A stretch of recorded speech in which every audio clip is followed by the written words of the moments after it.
Dad, I've told you 100 times, I don't need a bodyguard. I sighed heavily, collapsing onto my bed. My father remained silent for a moment, yet his presence lingered like a palpable force in the room. You know he's only trying to keep you safe, my wolf, Kira, interjected, sounding reproachful. Aurelia. My father's voice, firm and commanding, drew me from my thoughts. I reluctantly sat up and met his gaze. His silver eyes, bearing the weight of the Alpha King, seemed to fill the room with their intensity. I fought the instinct to shiver under his scrutiny. Kira muttered, "Well, you've done it now." Despite being his daughter and having a degree of immunity to his alpha power, I couldn't completely escape the gravity of his presence. I steadied myself, determined not to let his gaze unnerve me. Sighing, I prepared myself for an unproductive conversation. "Yes, Dad. You will follow the rules and allow your bodyguard to do his job," he stated, his voice leaving no room for argument. I fought the urge to roll my eyes. All the training I'd endured seemed irrelevant in the face of his unyielding stance. He was adamant that I was unprepared for his enemies, without the protection of a bodyguard, especially since I wasn't yet queen. He clung to his title as if it were the last thread binding him to control, fueling his resolve to impose this unwanted protector on me. "Fine," I snapped, "but you know I won't behave." I crossed my arms defiantly, letting my gaze drift out the window to the vast garden outside. My father's expression softened, and he sat down beside me on the bed. "Aurelia, this is the last thing I want. We face threats from all sides. I must ensure your safety." I kept my eyes on the garden, unwilling to show how his words affected me. My desire to retain my dwindling freedom clashed with his insistence on my security. "I can't lose you too, Aura." His voice was laced with an emptiness that tugged at my heart. When I looked at him, I saw the genuine sorrow etched in his face. Since losing my mother a year ago, he had maintained a stoic facade for the world, an unyielding alpha king committed to his people's safety. Yet to me and my late mother, he was more than that. He had feelings, vulnerabilities that were reserved solely for us. Unable to hold on to my anger any longer, I frowned. When will he arrive? My father's face brightened with a relieved grin, and I couldn't help but smile slightly in return. "Tomorrow morning," he said, glancing briefly at his phone. His days were packed with the demands of war and the constant threat of assassinations, leaving him little time for anything else. "Very well. Will he be staying in my room too?" I asked, smirking. My father's cheeks flushed a deep red. "Absolutely not," he stammered. "You'll move to an adjoining room, and he'll take the other." "Good. I'd prefer to see him as little as possible," I said, leaning into his comforting embrace. "Just do me one favor, Aura. Stay on the grounds today. You can go out tomorrow, but only with your bodyguard. I'll have the maids come later to move your things." I sighed and nodded, cherishing these fleeting moments alone with him. As always, these moments were too brief. "I have to go, Aura," he said with a tired sigh, running his fingers through his salt and pepper hair. The lines of exhaustion on his face were evident, a testament to the toll of losing Mom. They had me when they were both just 20. I would turn 18 in a month, making him only 37. I wrapped my arms around him tightly, my heart clenching at the thought of losing him too. "Just promise me you'll be safe." "I'm not going anywhere anytime soon," he replied with a smirk, his silver eyes twinkling with that familiar spark. "Not with you always getting into trouble." I scoffed. "I'll deal with the bodyguard, but behaving is not on my agenda." I called out as he headed for the door, hearing his deep chuckle receding down the hallway. After he left, I pulled myself out of bed, quickly dressing in jeans and an off-shoulder blouse. Every glance in the mirror reminded me of my mother. My raven hair cascaded in silky waves, and my curvy figure mirrored hers almost perfectly. The only traits I inherited from my father were his long lashes and his fiery temper. I grabbed my phone and sent a quick text to my two best friends.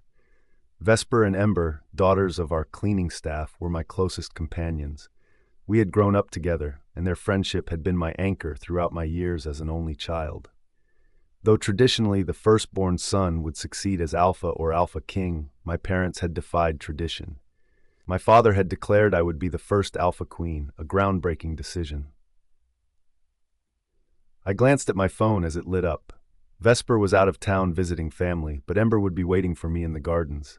I sent a quick response, relieved that we were in the age of modern communication. Our home, though resembling a castle, was more of an opulent mansion.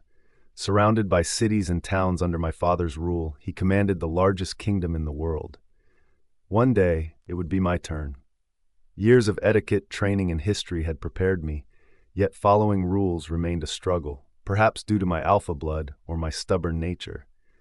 I often preferred to make my own rules. Skipping down the main corridor, I dodged maids and cooks, heading for the garden. My favorite spots in the house were the garden and the expansive library. Mom used to get lost in the thousands of books, and whenever she disappeared for too long, Dad and I would sneak off to find her. To reach the garden, I had to navigate through the bustling kitchen, which was large enough to host grand feasts. I ducked under trays of muffins and pastries, savoring the sweet aroma. The kitchen was always in a state of organized chaos.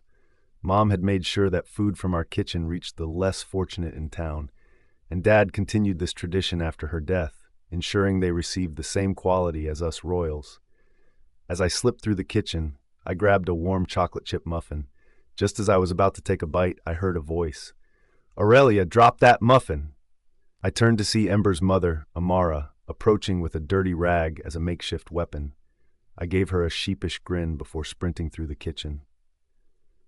Amara had stepped into the role of a second mother after my own mother's passing. She and Mom had been close friends, and her loss had hit her hard.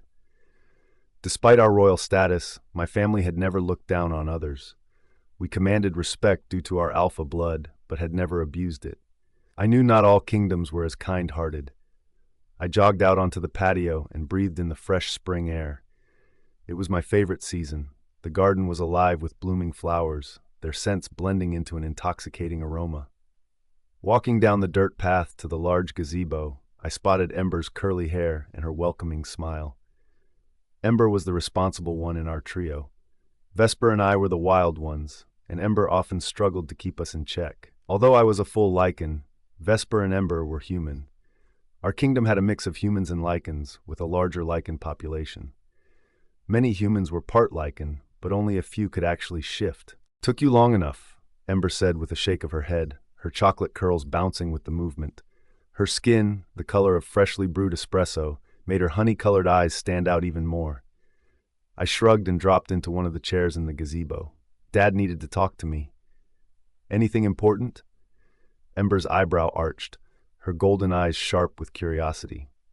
I sighed, annoyed by the intensity of her gaze. Ember had a knack for extracting information with just a look. Her honey eyes could make even the most guarded secrets spill. Before I could respond, 2 servants appeared at the gazebo's steps, wheeling a cart laden with food and drinks. "Oh, sorry. I told them you'd be having breakfast here," Ember said, giving me a sheepish smile. Being waited on constantly still felt strange to me. I was always met with a mix of respect and trepidation. Everyone feared displeasing Dad. If only they could see him as I did. "I appreciate that," I said, returning her smile. "Join me for breakfast." I pushed a plate of scrambled eggs in her direction. "Help yourself."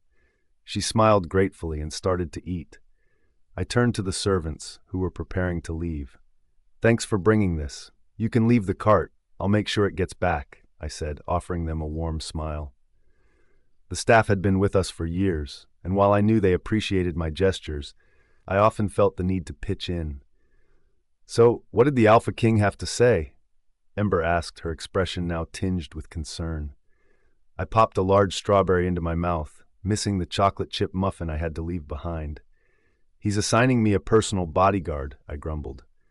"Oh, I'm sure that's a delight," Ember chuckled, and I stuck my tongue out at her. "You know that's the last thing I want," I mumbled. Ember laughed again, and I gave her a weary look. What would Vesper say if she were here? I considered it for a moment. "Probably something about making him sleep in the same room for safety reasons," I said with a snicker. "Or she'd comment on the bodyguard's potential attractiveness," Ember laughed, and I joined in. As the spring breeze brushed against my skin, I felt content.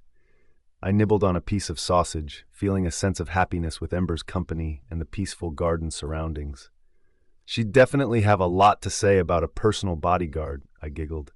After breakfast, Ember and I strolled through the garden, waving to the gardeners as we passed. I traced my fingers over the velvety petals of tulips and down the rough stems of sunflowers. "Aurelia, could you come here for a moment? I'm in the library," my uncle's voice echoed in my mind. I nodded, then remembered he couldn't see me. "I'll be there soon, Uncle." "I have to go," I said reluctantly. "Uncle's calling me," Ember nodded understandingly. "I'll make sure the cart gets back to the kitchen." "Thanks," I said, giving her a quick kiss on the cheek before hurrying back to the house. As a child, I'd often get lost exploring the house's endless corridors. I used to make maps and imagine each room held some grand secret. The library, with its dark oak doors, had once been a portal to worlds of mythical creatures. But as I grew older, my imagination gave way to the harsh realities of the world. I pushed open the library doors and found Uncle Orion hunched over a large, dusty tome. "Ah, there you are," he said, looking up. His silver eyes met mine. Like everyone on my father's side, he had those striking silver eyes. People often remarked that I looked just like my mother. I smirked at him. "You called?" Uncle Orion, my father's younger brother, was only 28. Despite their 10-year age difference, he resembled my father as he must have looked in his youth, less burdened by stress. Orion's curly brown hair was neatly trimmed, framed by full eyebrows and long lashes. All the men in my father's family were built like giants. Though lichens were typically muscular, my father and Uncle Orion were particularly imposing. "I heard about your father's plans for you," Uncle Orion said sympathetically. He always seemed to grasp my feelings, even when he mostly agreed with my father. I rolled my eyes. "Guess all that training was for nothing." Orion's smile was faint but reassuring. "The training will still come in handy if someone manages to slip past your bodyguard. You should never hope to need it, Aurelia."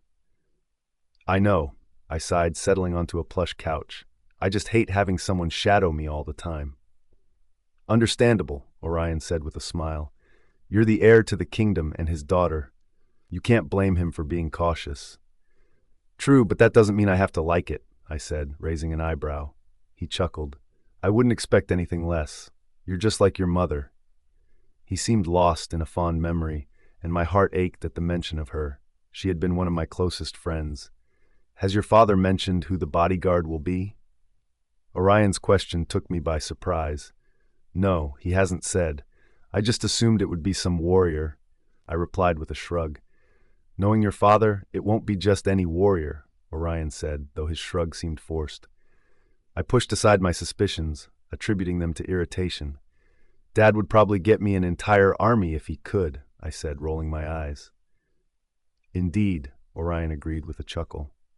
After leaving the library, I tried to find Ember, only to learn from Amara that she had gone to work. Ember worked at a local coffee shop and often brought me sweet treats. The house felt increasingly dull as the hours ticked by. I wanted to make the most of my last day of freedom before my new, unwelcome companion arrived. Around 6 p.m., a maid showed me to my new room. I glared at the large door that separated me from where my bodyguard would be stationed, just a few feet away.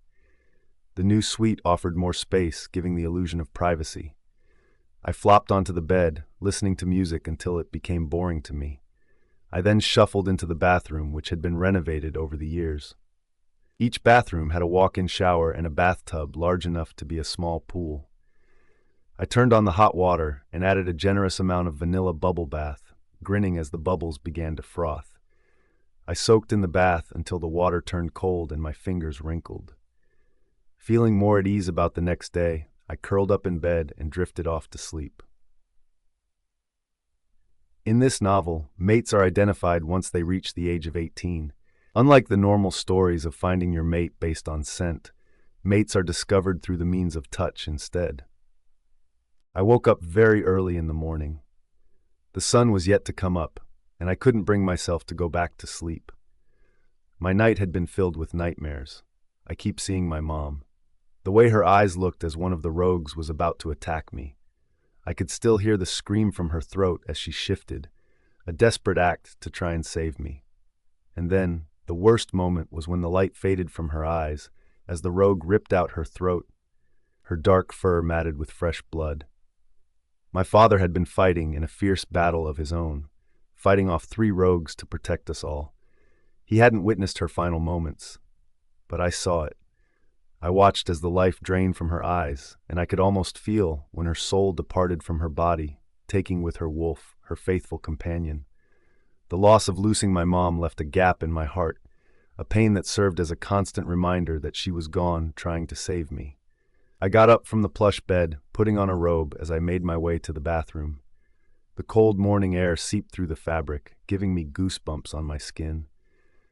I turned on the shower, letting the hot water pour over me, hoping to washing away the memories of the previous night. After my shower, I dressed up quickly in jean shorts and a black tank top.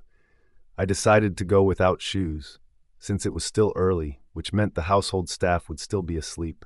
I pulled on a pair of black socks to keep my feet warm from the cold floor and settled onto the couch with a book. I was absorbed in the novel's world when a soft knock interrupted my solitude. Opening the door, I was greeted by Amara's warm, honey-colored eyes. She resembled her daughter Ember closely, with her rich espresso skin, curly hair, and lighter eyes. "I brought you some breakfast, dear," Amara said with a gentle smile, while wheeling in a breakfast cart filled with different options of foods. I returned her smile and took a seat on the couch. "How did you know I would be awake?" Amara's intuitive nature was weird, something I had noticed long ago in both her and Ember. "Just a feeling," she shrugged. "I didn't sleep well either. Too many troubling dreams." I nodded, taking a sip of the fresh orange juice she handed me. "I've been having the same repeated nightmare." Amara sat beside me on the couch, her presence soothing. Her scent, a blend of freshly roasted coffee, crisp pastries, and a hint of light perfume, which brought a sense of comfort. It reminded me of home and my mother. "You can't blame yourself forever, sweetheart," Amara said softly. "It wasn't your fault." She handed me a warm chocolate chip muffin, and I couldn't help but laugh as I took a bite. "It's not your fault, Aurelia. Parents are meant to make sacrifices for their children," Kira added, her voice laced with sympathy. As a close friend of my mother's wolf, Kira understood the feeling of the loss, though wolves process death very differently from humans. Savoring the taste of the muffin, I turned to Amara. "It's hard. I keep thinking if I had known how to fight, she might still be here with me." I struggled with the guilt that had long been a part of me. "Parents are meant to protect their children, Aurelia. Your mom did her job very well. Parents aren't supposed to outlive their children." Amara said, her voice filled with conviction. I could feel the warmth of a mother's love. I smiled at her, appreciating the motherly presence she provided me with in my life. "Thank you, Amara. You and Ember always seem to understand me better." "We have known you for so long. Can you really blame us?" Amara laughed, shoving a plate of fruit toward me. I giggled. "Well, Vesper has known me just as long as both of you, and still she can't read my mind at all." "That girl has her head so far up her own backside. It's a miracle she can hear anything at all," Amara commented with a frown, as though Vesper were in the room with us. I burst into laughter, the sound a welcome distraction from my somber thoughts. Amara stood to leave, giving me a gentle admonishment. "Behave for your father. I know you don't like this bodyguard business, but he's only looking out for you." Her smile was soft but firm. "I'll be good for him," I said, smirking, already planning on how I might be causing a bit of mischief. Amara pulled the cart from my room, giving me a knowing look. "But you'll still keep us on our toes, won't you, little troublemaker?" With that, she left. Few moment, I found myself giggling at the thought of Ember and Amara being secret lichens. Without another muffin in sight, I returned to my book, finding comfort in its pages. Losing myself and escaping briefly from the real world into a fictional world. The sun was fully up when I finally looked up. Then I realized I had been reading for over an hour. A heavy knock on my bedroom door woke me from daydream. "Come in," I called, keeping my gaze on my book. My bedroom door swung open, and 2 pairs of heavy footsteps entered. My father's scent, a blend of fresh earth and tobacco, filled the room. His presence oozed authority. His alpha king game face was on. Beside him stood a man whose scent was unfamiliar yet intriguing, a mix of husky masculinity with hints of mint and apples. His aura oozed of dominance and brutality, contrasting sharply from my father's. This must be my new personal bodyguard my dad talked about, I realized as I took in the man's imposing figure. He had a scar running from his neck to the edge of his shirt and tattoos down his arms. His dark eyes observed me with an unsettling yet captivating look. I kept my expression neutral as I took in the striking stranger who now occupied my space. His face was covered by a black mask that covered the lower half, stirring a fierce curiosity within me. His hair, a rich dark chocolate, was styled in a wild tangle on top, while the sides and back were shaved close. His dark eyebrows and long lashes framed piercing obsidian eyes. I let my gaze wander from the mask down to the black gloves covering his hands. "You can pretend all you want, but he is really stunning," Kira purred, her eyes lingering on the man far too much than I like to admit. I rolled my eyes at her comment. "I'm not pretending anything. Sure, he's striking, but can't you sense the danger he carries all around him?" "Oh, I can feel it," Kira purred again, clearly intrigued by the intriguing figure. "But remember, he is here to protect us only." The stranger's eyes met mine with a cold, unblinking stare. They were free from any kind of emotion, giving nothing away. My father cleared his throat, drawing my attention away from the silent man. "This is your bodyguard. He'll be with you wherever you go and will stay in the adjoining room," my father said, gesturing to the door on the far side of the suite. I forced myself to look more composed, resisting the urge to show my reluctance. I nodded my head and turned my attention back to the stranger. "What's your name?" The man's gaze remained fixed on me, his silence only adding to my own discomfort. "He's not much of a talker," my father said, casting a glance at the bodyguard. "His name is Magnus." Seeing the resistance in my eyes, my father hastily retreated. "I have urgent matters I have to get back to. Amara wanted me to tell you that Ember is waiting for you in the garden, and Vesper will be back by tomorrow." With that, I was left alone with my dominant-looking new bodyguard. I shifted uneasily on my feet under his unwavering stare. "I'm going to get changed," I said, trying to sound casual as possible. Magnus did not react, his gaze fixed and unwavering on me. I let out a long sigh and pinched the bridge of my nose.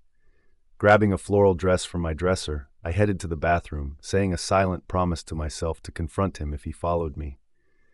To my relief, he remained where he stood, his eyes following me around as I changed.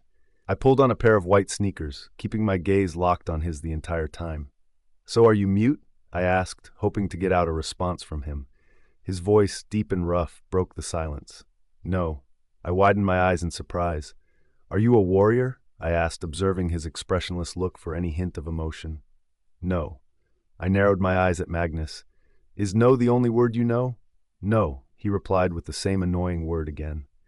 Frustration flared within me, but I fought to keep it in check. Magnus was my bodyguard, right? He surely wouldn't harm me. Trying to be brave and loosing the knot of nerves in my stomach, I moved closer to him. His dark, intoxicating scent mixed with a powerful aura was undeniable up close. I reached out impulsively for the edge of his mask, driven by curiosity to see what he looked like without the mask. For a moment, I thought he might let me remove it. His eyes remained impassive, free from any visible reaction. But in an instant, his hand, covered with a glove, caught my wrist, gripping it with a firmness that was both intimidating and gentle. "No." The same word, though familiar, but held a different tone this time, one that suggested an edge. His touch was a reminder of where my boundaries was. His gaze looked like an unspoken warning. He released my wrist after a few seconds, and I let it fall to my side, feeling a mix of embarrassment and curiosity all at once. I turned away, heading down the hallway with his presence obvious behind me, close enough to offer protection, distant enough to prevent me from any further mischief. The more I thought about it, the clearer my mind became. I wouldn't change my behavior, nor would I stop my curiosity. Somehow, I know I would uncover the mystery behind Magnus's mask, and if I was fortunate enough, I would engage him in a real conversation with me. I refused to let Magnus disrupt my daily rituals, one of which involved a covert mission to pilfer one of Amara's legendary muffins. I was nearly convinced that Amara and Ember must have been witches in a past life. Their ability to detect anything out of the ordinary was practically supernatural. This, of course, made my little escapades all the more thrilling. Slipping into the bustling kitchen, I immediately saw that Amara was absorbed in directing the other cooks. A sly smile tugged at my lips. She was thoroughly preoccupied. I edged closer to the counter where a plate of her muffins was still warm. A groan escaped my lips when I spotted Magnus right behind me, awkwardly standing out. "Can you not be a little sneakier?" I groaned at him, keeping one eye on Amara's movement. To my surprise, he raised a dark eyebrow, his looking straight at me without moving a muscle. Casting a quick glance at Amara, I seized the opportunity by snatching a muffin and shooting Magnus an annoyed look. "Hurry up before I get caught," I hissed at him, running toward the patio doors. I didn't slow down until I was certain I was out of sight from Amara's wrath. Magnus's was right on my tail. I didn't need to be told to turn around. His aura around him gave him away me. I finally stopped to enjoy my stolen treat, being careful of Ember's potential to inform her mother of my misdeeds. I gently ran my fingers over the petals of vibrant flowers along the path, savoring the taste of the muffin. I was so engrossed in my enjoyment, I barely noticed Magnus watching me. There was that unusual flicker in his eyes again, but it was too fleeting to solve at the moment. "Amara's muffins are the best, though I rarely get my hands on them, so I resort to stealing," I said, smirking directly at Magnus and his relentless gaze. My attention drifted to the distant gazebo where Ember awaited me. I need to finish this before she starts blabbing. She's my best friend, and she'd expose me in a heartbeat, I added with a huff. It might have seemed odd to converse with a silent and imposing man without receiving any response, but it felt as though he was silently demanding an explanation for my actions. After practically inhaling the muffin, I turned to continue my walk, only to be stopped by a leather-clad hand. I froze as Magnus's large hand gently tapped my shoulder. Bewildered, I looked up at him, feeling minuscule beside his towering frame. "What now?" I scowled, feeling intruded upon by his unexpected touch. "He's your bodyguard, obviously. Unless you want to touch him," Kira teased, her smirk flooding my mind with mischievous thoughts. My eyes locked with Magnus's as he reached out, his touch surprisingly gentle for his size. His finger brushed my cheek so swiftly that I barely registered it before he pulled away. A smear of gooey chocolate chip was left on the tip of his finger. Blushing furiously, I wiped at the spot, trying to erase the evidence. A sense of smug satisfaction washed over me at Magnus's touch. It felt like a significant step. "Thanks," I said, giving him a sly smile before continuing my stroll. As I walked along the garden path, my silent guardian in tow, I reflected on my father's efforts to keep me sheltered from romantic entanglements. For lichens, especially royals, dating was rare. The identity of one's mate remained unknown, making dating a risky endeavor. My closest experience to a relationship was with Zane, the heir to a neighboring kingdom. Our interactions were limited to hand-holding, but everyone assumed he was my destined mate. Despite my lack of experience, I was confident. I didn't feel self-conscious about my body or desires, although I had my moments of doubt. I wasn't afraid of the unknown. Reaching the gazebo, I plopped down in the chair beside Ember, trying to ignore her astonished reaction to Magnus. Even as a human, she could likely sense the danger he exuded. 2 servants soon arrived with a silver cart, laden with an assortment of sandwiches and appetizers. "So that's the bodyguard?" Ember giggled, her eyes still wide with curiosity. Magnus stood to the side, arms crossed, his gaze periodically scanning our surroundings before settling back on me. His formal attire, a black button-down shirt, black slacks, and a mask that blended seamlessly with his outfit, gave him a ninja-like appearance. I nodded, munching on a sandwich. "That's him. Why's he wearing a mask and gloves?" Ember asked, and I shrugged. I wished I had an answer. "I have no idea. He's not much of a talker either." "Vesper's gonna have a field day with him," Ember chuckled, her gaze flickering back to Magnus. His presence was undeniably imposing. The thought of Vesper attempting to flirt with Magnus made me cringe. "I wish her luck with that," I said dryly. "He looks like he can handle himself," Ember observed quietly, her laughter subsiding. "He does indeed. He's huge, even for a lichen," I agreed, sipping my water. Ember's gaze lingered on Magnus for a moment before she changed the subject. "So, are you excited for your birthday?" She grinned, nibbling on a finger sandwich. I shrugged, already dreading the grand spectacle my father would undoubtedly arrange. I'm sure Dad will throw a huge ball or something. You should be excited. It's your best chance to meet your mate. Guys will be lining up to meet you, Ember said, her enthusiasm evident. She loved any excuse to dress up and celebrate. My father always ensured Ember and Vesper had beautiful dresses, though Amara could never afford them. While I didn't mind extravagant parties, being the center of attention was exhausting. It took years to become accustomed to the pressure of remaining poised and engaging with everyone. I frowned. What if I don't want to meet my mate? Why wouldn't you? I wish humans had a soulmate destined for them. You have no idea how many times I've had my heart broken, Ember said, shaking her head in disbelief. I sighed, feeling the weight of her words. It just means everything will change. Once I find my mate, Dad will step down and I'll have a lot of responsibilities. You'll be amazing, Aurelia. Whether you accept it or not, ruling is in your blood, Ember assured me, her confidence unwavering. I knew she was right. My father's alpha blood flowed through me, intensified by his status as Alpha King. Now that you have your bodyguard, you can finally leave the grounds, Ember pointed out, causing a broad grin to spread across my face. I gasped. You're right. Let's go get coffee, I said, finally feeling optimistic about having Magnus around. You and your coffee. There's coffee here, Ember chuckled. I pouted. It's not the same. Plus, their chocolate chip muffins are almost as good as your mom's, I said, licking my lips. My craving for chocolate chip muffins was insatiable. You and your muffin obsession, Ember rolled her eyes, smiling. I shrugged. You can't blame me. Their desserts are the perfect treat at any time of day. Ember's smirk grew wider. You're right. Luckily, I'm off today. I'm supposed to help Mom in the kitchen later, but we can head out now if you want. Beaming, I replied. I'd love to. Let's get this cart back to the kitchen, and then I'll inform our driver. I maneuvered the cart down the gazebo steps and pushed it ahead of me as we made our way back to the kitchen. The dark, almost palpable aura trailing behind me was ever present in my mind. Despite its menacing and fierce nature, I couldn't deny the feeling of safety it provided. I parked the cart against the kitchen wall. A servant's voice scolded me with a hint of amusement. Aurelia, you should have just mind-linked us when you were finished. Her smile faded when she noticed Magnus and his intimidating presence.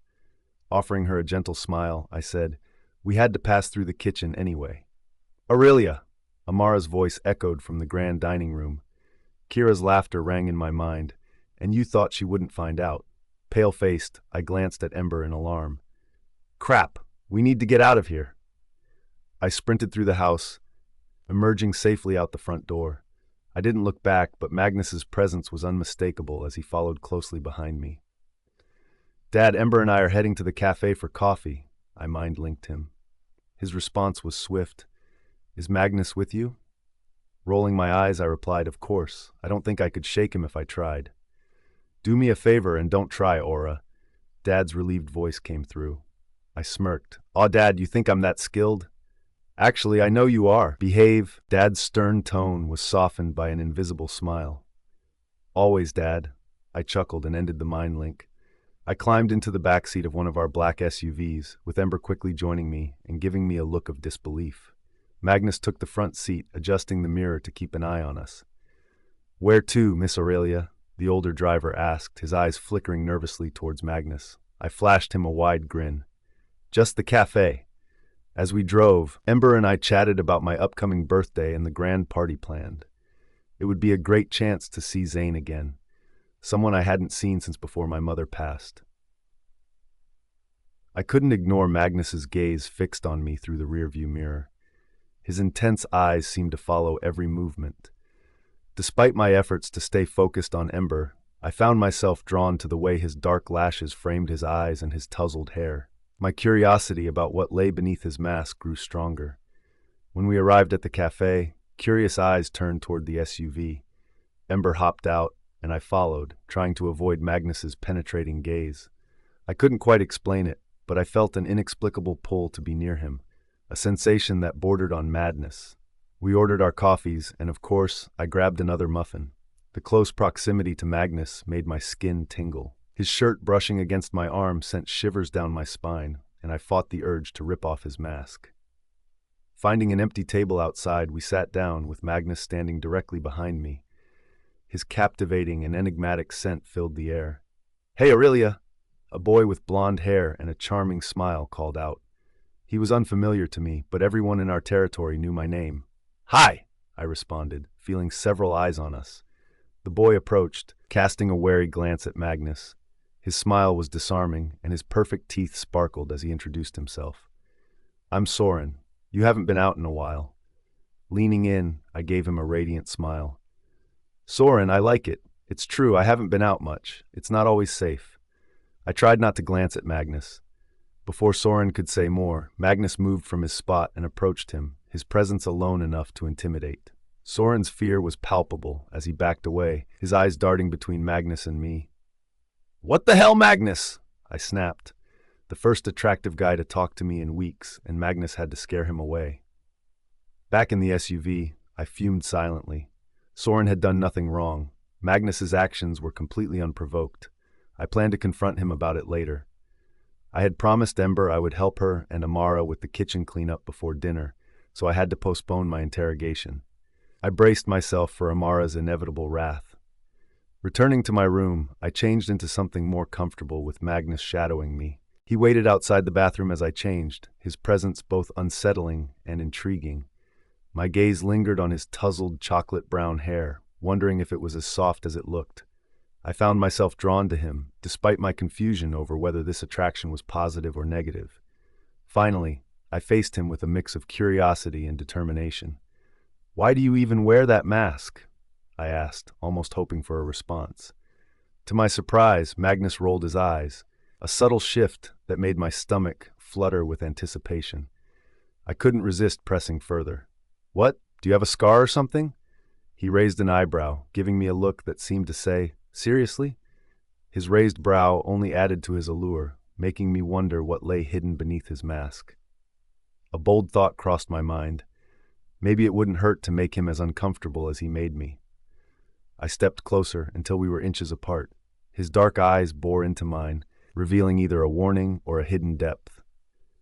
With a quick, determined movement, I reached for the black mask that concealed the lower half of his face. Once again, he moved faster than I expected, a reminder of his elusive nature. Even at my swiftest, he captured my hand midair effortlessly. This time, he tightened his grip around my wrist. The warmth of his leather gloves was oddly reassuring, pressing firmly against my skin. I drew a sharp breath as flecks of gold began to swirl within his dark eyes. Something in him stirred, something powerful and primal, and I couldn't help but think it was my doing. Clearly, he didn't appreciate having his boundaries tested, but he wasn't alone in that sentiment. He held my wrist and wagged a finger at me with a low, disapproving tsk-tsk rumbling from his chest. My heart raced uncontrollably, my attention drawn irresistibly to the golden flecks dancing in his irises. Then, just as abruptly, he released me and stepped aside. I exhaled deeply, leaving the bedroom in desperate need of fresh air that wasn't tainted by Magnus's bewilderingly captivating scent. "Princess, always up to mischief," Amara chided as I entered the kitchen. Though her lips betrayed a hint of amusement, her eyes locked onto mine, and despite her reprimand, she couldn't hide her smirk.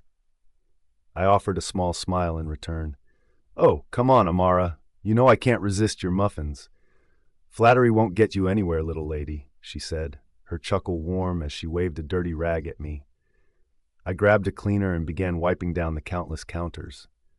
Once we finished sanitizing everything, we turned to the dishes. I glanced over at Ember, who was struggling to contain her laughter. "I'd make you promise not to do it again, but I know you wouldn't listen," Amara said with a chuckle. "Consider us even for helping me clean the kitchen." "Thanks, Amara," I said, flashing her a sheepish grin. After helping them, I made my way to the dining room for dinner, hoping to catch a glimpse of my dad and uncle. I broke into a wide smile as Dad walked in, looking worn but relieved as I enveloped him in a hug. "Busy day?" I asked, ignoring Magnus's presence behind me. Dad sighed, raking a hand through his salt and pepper hair. "Incredibly busy. We're working to fortify treaties and gather allies as fast as we can. Which is why your birthday is so crucial," Uncle interjected, earning a sharp look from Dad. I frowned at them both. What do you mean? Sweetheart, we're throwing a big party for your birthday. Other alphas and future alphas will be attending, Dad said with a small smile, though his eyes held an unspoken concern. The other alphas, they're particularly interested in you, Uncle added, eliciting a dark scowl from Dad. I finally understood. You mean they're interested in me because Dad is the alpha king and I'm unmated? Exactly, Dad grimaced. Each of them hopes to be your mate. If they succeed, they'd be obligated to support us. Not that we need it, he spat, filling the room with a dangerous tension. Uncle frowned. We might not need their help, but having them on our side wouldn't hurt. Not if it means selling my daughter like cattle, Dad growled at his brother. I could sense the tension between them, wondering how long they had been at odds. I sighed, wishing Mom were here. She always had a way of calming Dad and Uncle, making them discuss things rationally. Their bickering grew tiresome, and I felt my patience wearing thin. Kira, growing restless with their argument, nudged me forward. Enough, I snapped, slamming my glass down on the table. The shock in their eyes was palpable. I don't care how many alphas come. If they're not my mate, I owe them nothing. I growled, I'll try to be cordial and build alliances as best I can. In the meantime, stop arguing. I took a deep breath, feeling a mix of anger and frustration.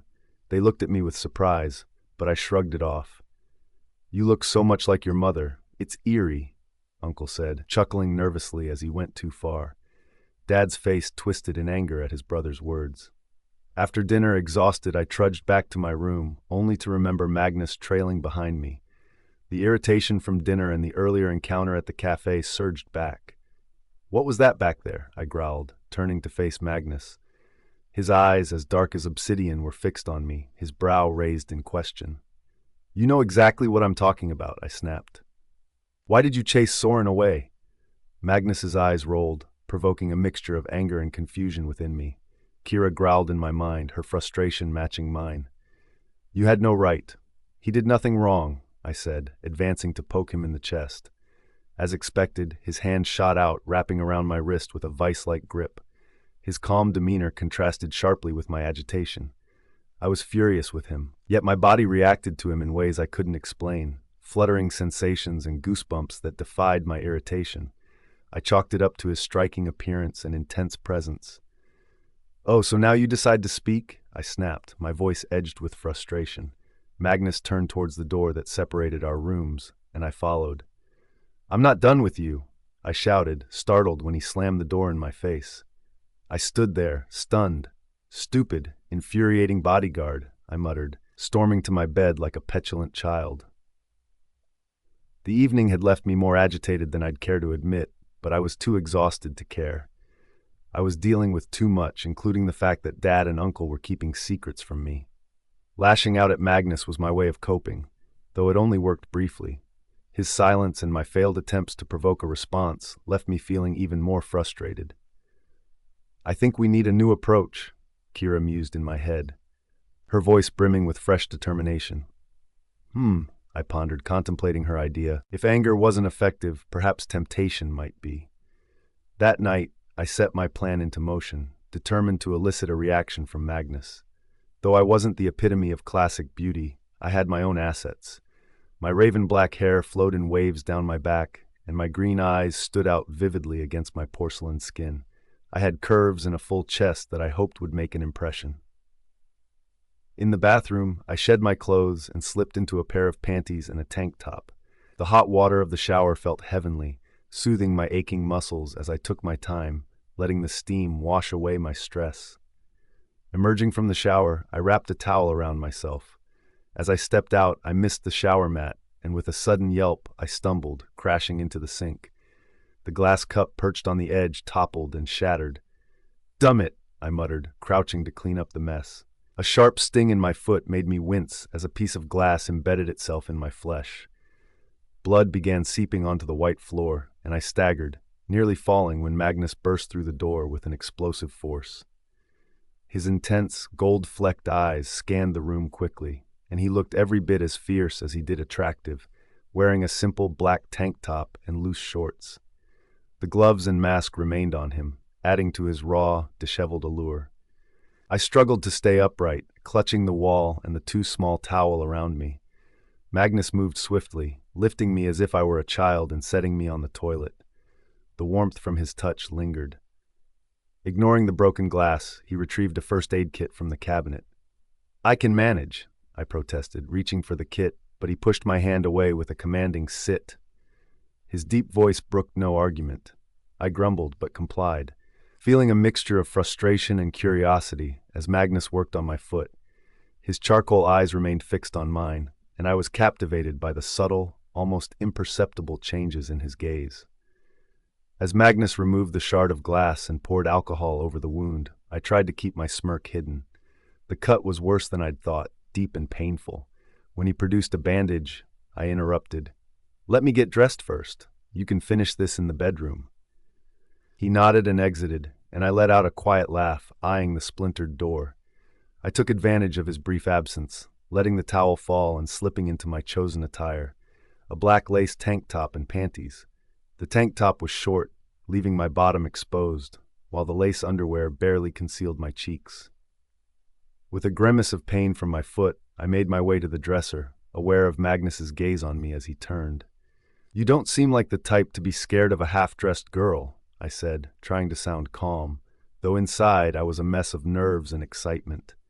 His scent lingered, adding to my growing agitation. Magnus's eyes remained fixed on me as I bent over to retrieve a pair of shorts.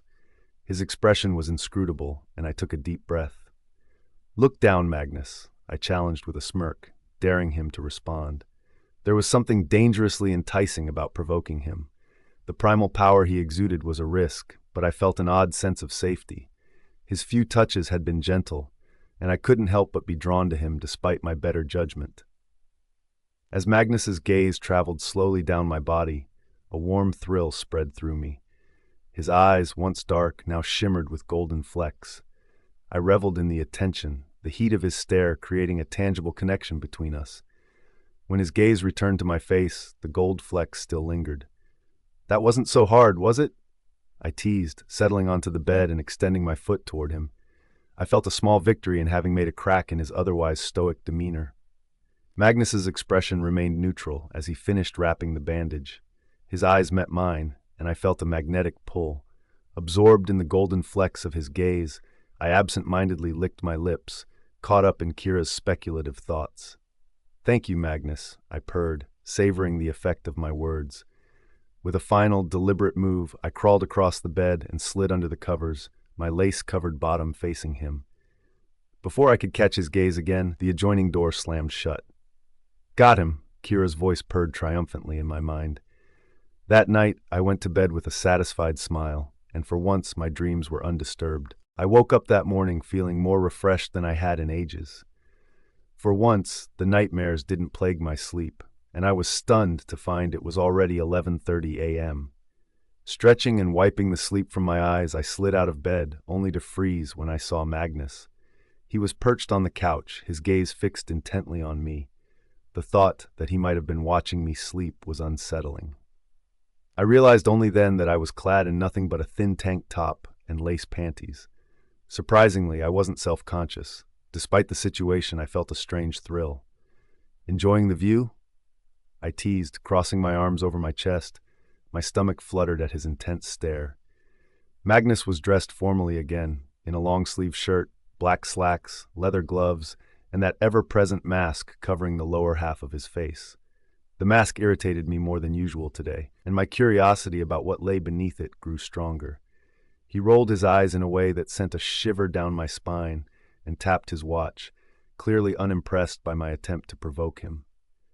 "Don't worry, we'll get that mask off sooner or later," Kira teased in my mind, imagining all sorts of scenarios involving his hidden lips. "I'm not after removing it for a kiss," I muttered, though my words felt hollow. With a sigh, I put my hands on my hips. "You've never taken a day off?" He shook his head, and his disheveled dark hair swayed with the movement. "Wow, you really are dedicated," I remarked, walking over to my dresser and pulling out a blouse and some jean shorts. My eyes darted to the splintered bathroom door, and a smirk tugged at my lips. Turning my back to him, I slipped my tank top off, feeling a flush of warmth as his eyes lingered on my bare skin. A shiver ran down my spine as I imagined his gaze roaming my body.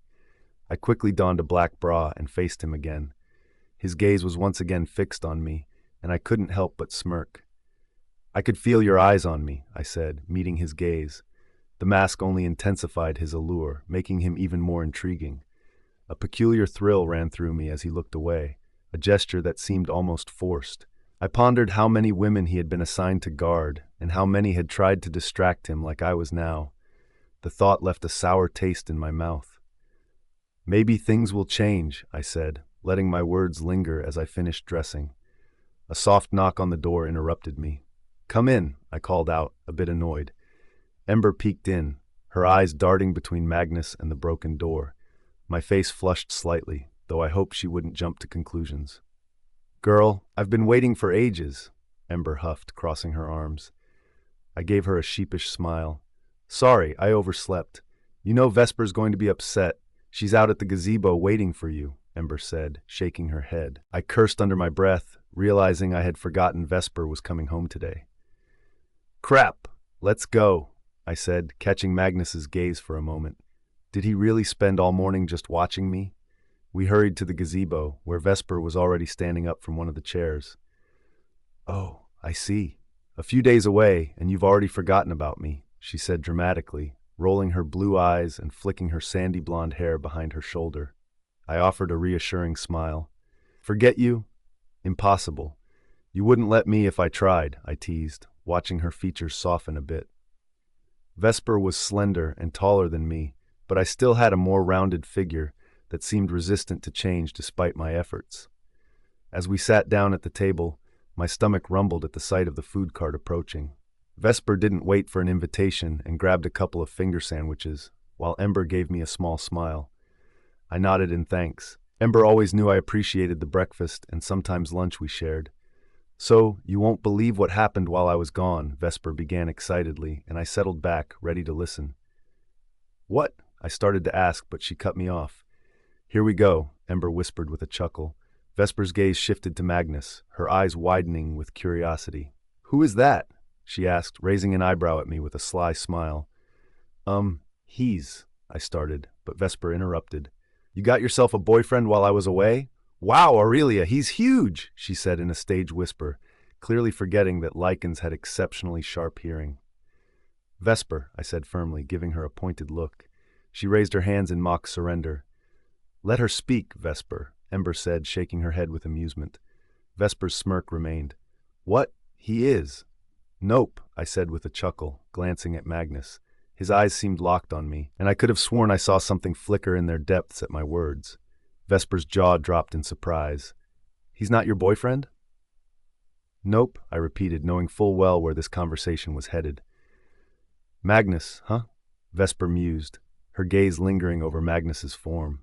I stifled a growl of annoyance, perplexed by the strange surge of possessiveness I felt today.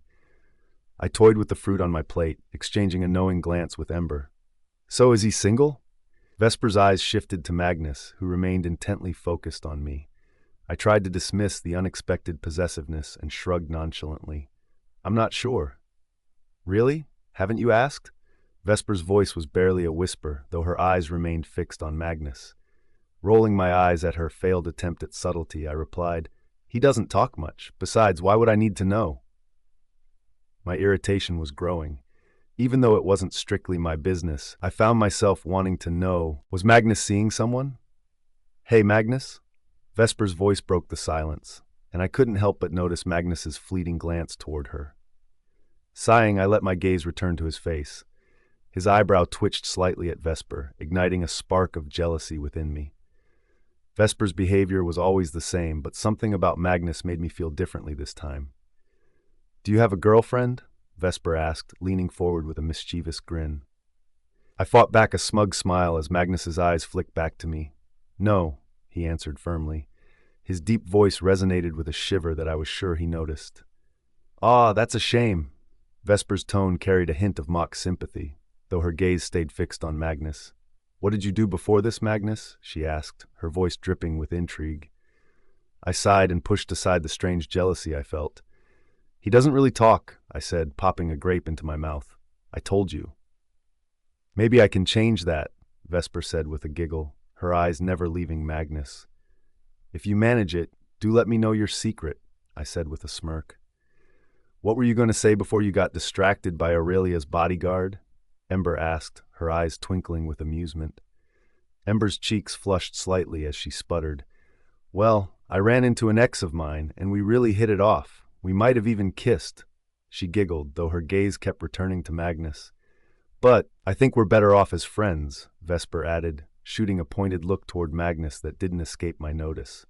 Ember chuckled, clearly picking up on the same vibe. Well, I have to head out. I've got a long shift today, Ember said with a sigh. We hugged her goodbye, and she left, her excitement about the party still palpable. Leaning forward, Ember said, So, there's this party tomorrow night. I really want you to come. She practically bounced with enthusiasm. I frowned. I'm not sure if Dad will approve. Oh, it's just a small gathering. If he's okay with you drinking, he shouldn't mind a party, Ember said, flipping her hair back nonchalantly. I rolled my eyes. He's okay with me drinking because I'm a lichen. It takes a lot to get us drunk. Ember shrugged. Just ask him. Tell him it's a casual get-together and that Magnus will be there. She added a playful giggle. All right, I'll ask him, I said with a smirk. Aurelia, could you come to my office? My uncle's voice echoed in my mind. Sure, I'll be there soon, I replied, ending the mind link. I've got to go, Vesper. My uncle's calling, I said with a sigh. Ember laughed. I love that mind link thing you wolves have. It's like having a cell phone in your head. I chuckled. Yeah, a cell phone you can never turn off. Don't forget to text me after you talk to your dad, Vesper called as I stood up. I won't forget. I'll try to catch up with you later, I replied, grinning as I headed out. As I walked away, I couldn't shake the feeling of unease from last night's dinner. I suspected that my dad and uncle were keeping something from me. I knew the basics. We were on the brink of war with another kingdom, though I hadn't met any of the other rulers. Dad always tried to shield me from the grim details, despite my persistent questions. If I was to eventually take his place, I needed to understand the full scope of our situation. My uncle, on the other hand, seemed more willing to provide glimpses of the truth. It was time to see what I could learn from him. I made my way from the gazebo to my uncle's office, navigating the labyrinth of hallways that I'd come to memorize over the years. As a child, I often snuck around these very corridors, eavesdropping on meetings in my uncle's or dad's office, feeling like a little spy. Even though I rarely understood their conversations, it always felt like I was part of something important. I knocked a few times on the heavy oak door and waited. A moment later, it swung open, revealing a man I didn't recognize. He had a strange expression, his light blue eyes studying me intently, as though I were an exhibit on display. His light hair swept over his head in one direction, and his matching beard hung down to his Adam's apple. There was something unsettling about his gaze. Princess Aurelia, the man greeted, nodding. His tone was formal, and I couldn't help but feel a chill. Hello, sir, I replied, forcing a polite smile. I'd been taught to treat strangers with the same respect as royalty, always aiming to make a good first impression. The man nodded again and walked past me, heading down the hallway I had just come from. My uncle appeared in the doorway, his smile looking strained. You called? I asked, stepping inside with a smirk. Uncle's gaze flicked between Magnus and me before he spoke, his voice unusually cold. You can wait outside, Magnus. His tone caught me off guard. It wasn't like him to be so curt. I frowned, confused. Wasn't he the one who insisted I get used to having a bodyguard around? I let out a sigh and turned to Magnus. It's okay, Magnus. I'll only be a few minutes. Magnus nodded, his dark eyes meeting mine, clearly displeased. I could tell he was uncomfortable with the idea of leaving me alone when he was supposed to be my protector. His eyes remained locked on mine as he tapped his watch. 5 minutes, I assured him, somehow understanding his silent message. As Magnus stepped out, I closed the door behind him and took a seat, giving my uncle a questioning look. Sorry, Aurelia. I'm not sure who to trust these days. Uncle dismissed my concern with a forced chuckle. I frowned, cutting to the chase. Why did you call me here, Uncle? He sighed deeply, clasping his hands together as though grappling with his thoughts. My eyes drifted to the whiskey glass on his desk, the amber liquid inside nearly half gone. Your father and I are at a crossroads, he began. He wants to protect you, but I believe there are things you need to know. His voice was heavy with a mix of concern and hesitation. If I'm going to take over one day, I need to understand what's going on, I insisted, my brows knitting together. Uncle Orion nodded in agreement. I concur. Your father, on the other hand, doesn't want to upset you.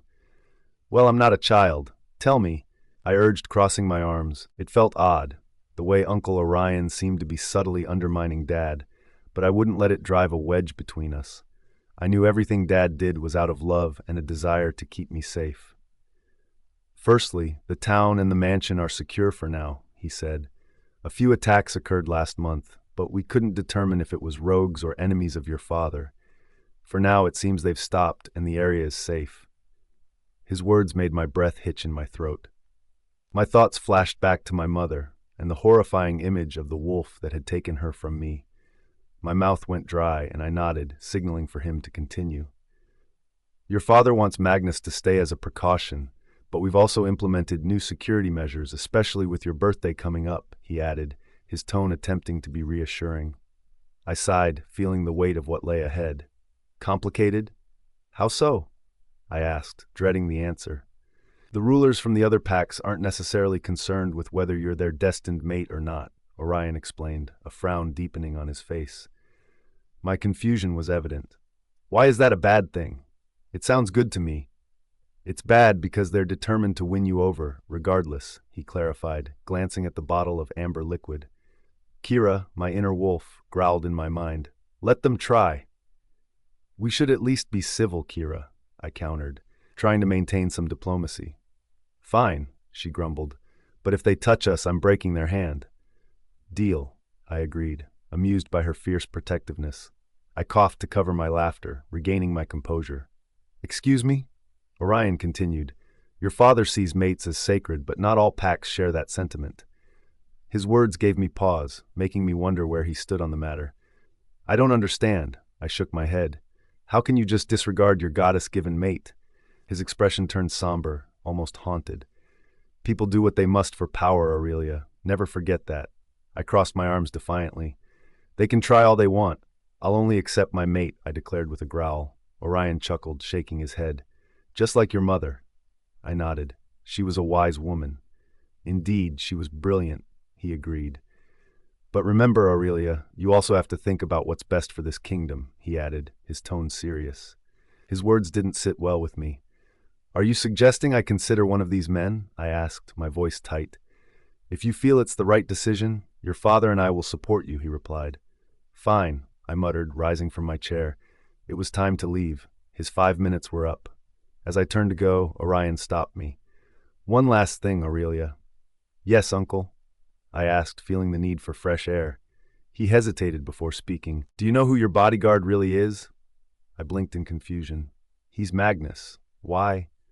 There's something unusual about him, Uncle Orion said carefully. He appeared out of nowhere, just when your father needed him. I'm curious as to who he really is.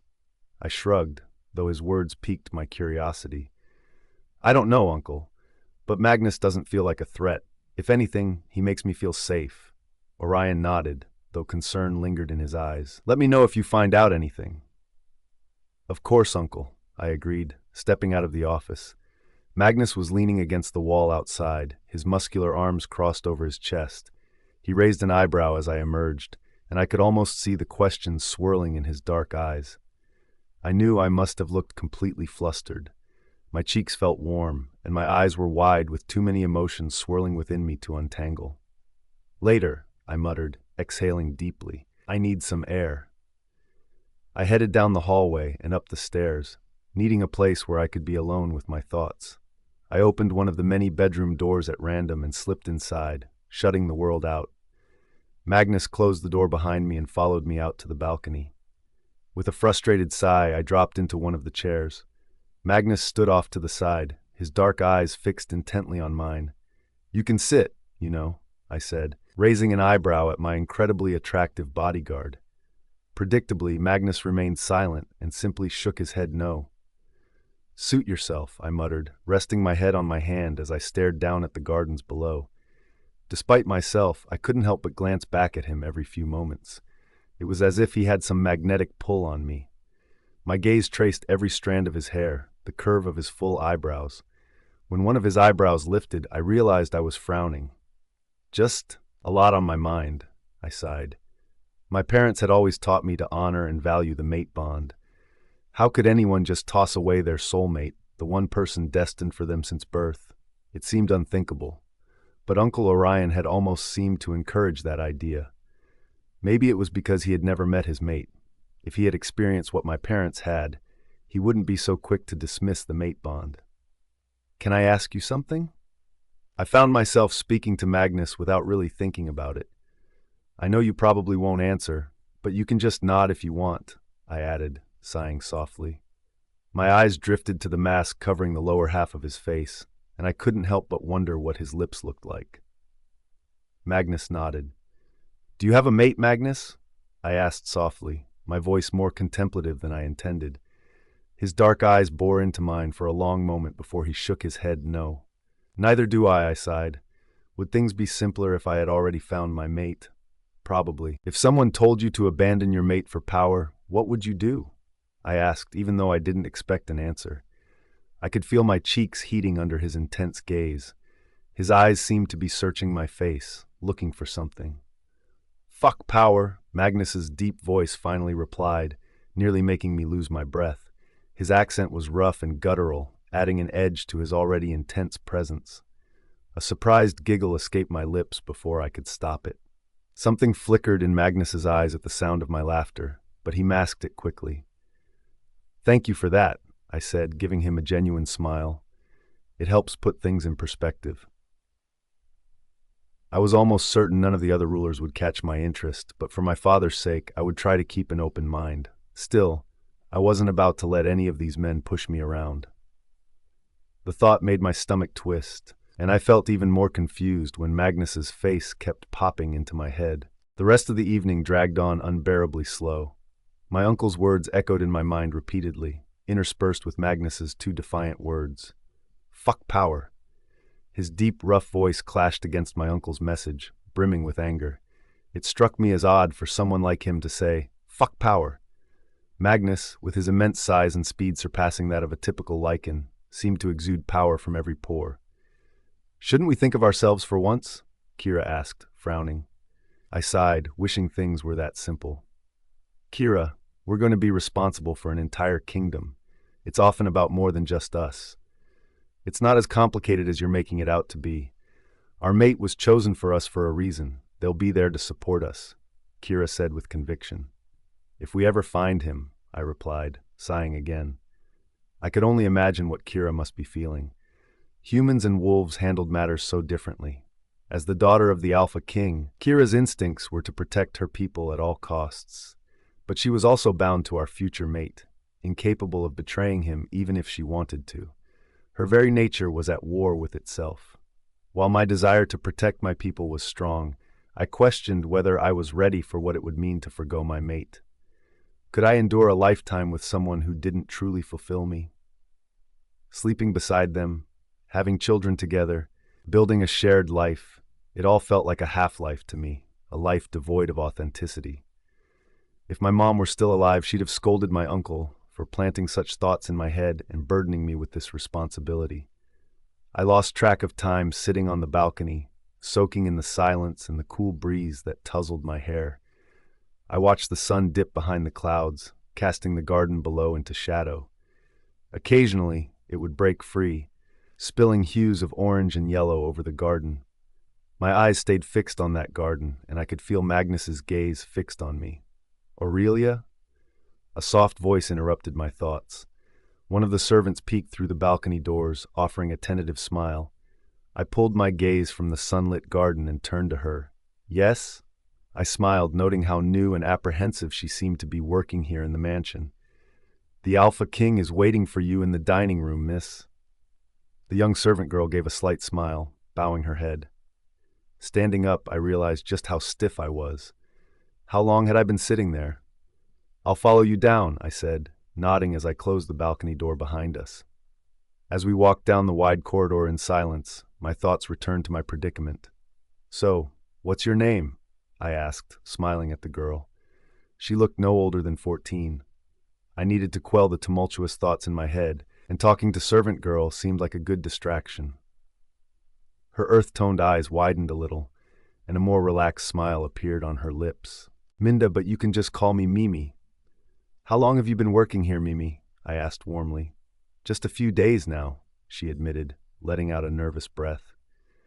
I chuckled at her obvious nerves. There's nothing to worry about. I apologize in advance for any future messes I make. That earned a small giggle from her. I've just never been around so many lichens before. I'm homeschooled, so I don't get out much, she said with a small shrug. I understand. I don't get out much either. The lichens here aren't so bad, though. Just let me know if anyone gives you a hard time. As we entered the dining room, my eyes met my dad's. Thank you, miss, Mimi said with a grin before turning to leave. I sighed and sat down at the table, not really feeling hungry. I poked at my food absent-mindedly.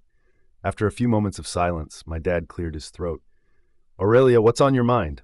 His dark eyebrow arched in concern. I rolled my eyes. He always knew when something was bothering me. Now I just had to decide whether to throw my uncle under the bus or not. I shrugged, just thinking about a few things. What kind of things? His eyebrow stayed raised, a clear indication he wasn't about to drop it. I frowned, searching for a way to express my thoughts without revealing my uncle's influence. Well, I know other leaders will be at my birthday, hoping to win me over, I said, frowning. I was wondering if I should let them. My dad coughed, taking a long gulp of wine. Let them? Yes. I nodded, trying to seem casual. Maybe being with one of them would bring their support and ease some of your burdens. You've been looking tired lately. Dad's silver eyes darkened. Your uncle talked to you, didn't he? He growled. What? I feigned confusion. No, he didn't say anything to me. You came to this conclusion all on your own? He asked, clearly skeptical. I shrugged again. Of course. What you both mentioned at dinner yesterday stuck with me. If I can help, shouldn't I? The more I thought about giving up on finding my mate, the more my stomach twisted in knots. I couldn't understand how other lichens could do it, how they found the strength to reject their fated half. Aurelia, this isn't your battle to fight, my dad said firmly, his tone carrying the weight of an alpha king. I opened my mouth to respond, but he silenced me with a wave of his hand. Yes, I know you're set to take my place when I step down, but until that day comes, this is my battle. Dad's voice commanded my full attention. You will not throw away your chance at happiness for a war we can manage on our own. Think of what your mother would say. His words hit hard, but he was right. Yet, I couldn't shake the feeling that he and my uncle were hiding something from me. She'd probably think I've lost my mind, I muttered, pouring myself a glass of wine. Dad shook his head, a faint smile tugging at his lips. Not crazy, just a bit mixed up. Thanks, Dad. I returned his smile, feeling a little lighter. His smile seemed to brighten the whole room, and I couldn't recall the last time I'd seen him smile like that. Anytime, Aura. Actually, there's a tiny thing I need to ask you, I said, giving him a sheepish grin. Dad arched an eyebrow, recognizing the look on my face. Oh, and what might that be? Well, Vesper invited me to a party tomorrow night. It's nothing huge, just a small gathering, and she wanted to know if I could go, I explained, pouting a little. I knew this look hadn't worked on him in years, but it was worth a try. Dad sighed as I continued. Magnus will be with me the whole time, and you know I don't drink much. We'll only stay for an hour or two, I promise. He fell silent, mulling it over. All right, but if anything happens, you're to mind link me immediately. Understand? Yes, Mr. Alpha King, I beamed, ignoring his chuckle and the roll of his eyes. Once dinner wrapped up, I retreated to my room for the rest of the night. After exchanging a few glances, Magnus went off to his own room. I was relieved to see that the bathroom had been cleaned and the door replaced. For once, I managed to wake up on time. Just as I slipped off my tank top and fastened a deep purple bra, there was a knock on the adjoining door. Come in, I called, trying to keep the amusement out of my voice. Magnus froze in the doorway when he saw how little I was wearing. I had on my favorite purple bra and matching underwear. His dark eyes roamed over me slowly, as if tracing a path of heat across my skin. Then he closed his eyes and turned his head, like he was chastising himself for momentarily losing control. I smirked at the effect I had on him, feeling a thrill run down my spine. Magnus seemed to get more attractive each day I spent with him, if that were even possible. What had started as a harmless curiosity was now a constant itch in the back of my mind. When I looked at his tousled hair, my fingers itched with the urge to run through it. After dressing, I made my way down to the gazebo, where Ember and Vesper greeted me. I began my usual breakfast routine, though my focus was on the blooming flowers surrounding us more than on their conversation. The flowers were in full bloom, filling the air with a riot of colors and scents. I watched as insects flitted from blossom to blossom, soaking up the sun and the fragrant aromas. "Aurelia! Earth to Aurelia!" Vesper's voice jolted me out of my thoughts, her hand waving in front of my face. I blinked, disoriented. "What?" I looked around, realizing Ember was gone. Where did Ember go? Vesper rolled her eyes. She had to cover for someone at work and had to leave. If you weren't so lost in your head, you'd have heard her say goodbye. She chuckled. "Oh, crap," I sighed. That was another trait I got from my mom. We'd both get so caught up in our surroundings. Vesper shrugged. "She knows how you are. She didn't take it personally." "I'll text her later," I promised with a sigh. "Before you go drifting off again, what did your dad say about tonight?" Vesper's voice brought me back to the present. I grinned. "He said yes, but only for an hour or two." "That's more than enough time to find us both some boyfriends," Vesper teased, her eyes flicking over to Magnus. I rolled my eyes. "I'm not going to find a boyfriend, Vesper." "Is Magnus coming?" she asked, twirling a strand of hair as she looked at him. "Of course, he's my bodyguard," I laughed. Vesper stuck out her tongue. "Wear something cute, short dress and heels, no exceptions." She pointed a finger at me, and I couldn't help but laugh. I had mastered walking in heels by the time I was 14. While they weren't my favorite, I liked how they elongated my legs and added a touch of confidence. "Want to borrow something from my closet?" I offered. While we had different body types, I had a few things that might fit her. Vesper grinned. "Thanks, and since we wear the same shoe size, I'm raiding your shoe collection too." "Go for it," I teased. She'd been eyeing my shoes for years. "Be ready by 9:50 p.m. I'll meet you out front," Vesper chirped. "And don't be late." "Yes, ma'am," I laughed. I spent the rest of the day lounging around, unbearably bored. I decided to give Magnus a break from my teasing, fully intending to pick it back up once I got ready for the party.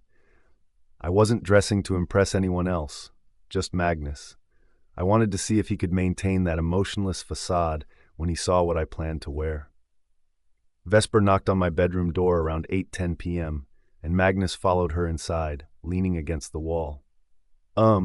Is he gonna stay in here?" Vesper asked, giving me a puzzled look. I chuckled and shook my head. "As long as you're here, he is. I'm no threat to Aurelia, but you, on the other hand." Vesper smirked at Magnus, whose eyes remained focused solely on me. I rolled my eyes. Once we got to the party, she'd find some other poor soul to set her sights on and leave Magnus alone. "Come on, Vesper, pick out a dress," I said, leading her into the massive walk-in closet I barely used. I pulled out the dress I had chosen for tonight from one of the many racks. "So many clothes," Vesper gasped, running her fingers along each piece. I laughed softly. "One of the perks, but there are downsides too, you know." "Oh, please, I'd love to be in your position," Vesper sighed dreamily. I shrugged. "It always seems better from the outside." Vesper turned and raised an eyebrow at me. "Don't go all philosophical on me. That's usually Ember's thing." I smirked. Maybe we could learn a thing or two from Ember. "You're right, but don't you dare tell her I said that," Vesper scowled, pointing a finger at me. I laughed. "I don't have to. She probably already knows." "I swear, she and her mom must be psychic or something. They always know your business without anyone saying a word," Vesper muttered, flipping through my dresses. "You're not wrong," I agreed, grabbing a pair of strappy black heels. "I'll be in the bathroom doing my makeup." With that, I left the closet. Magnus followed me to the bathroom, but kept his distance, leaning against the wall just outside. My mom always said that quiet people have the most interesting thoughts. They see the world for what it truly is and can often see through the nonsense.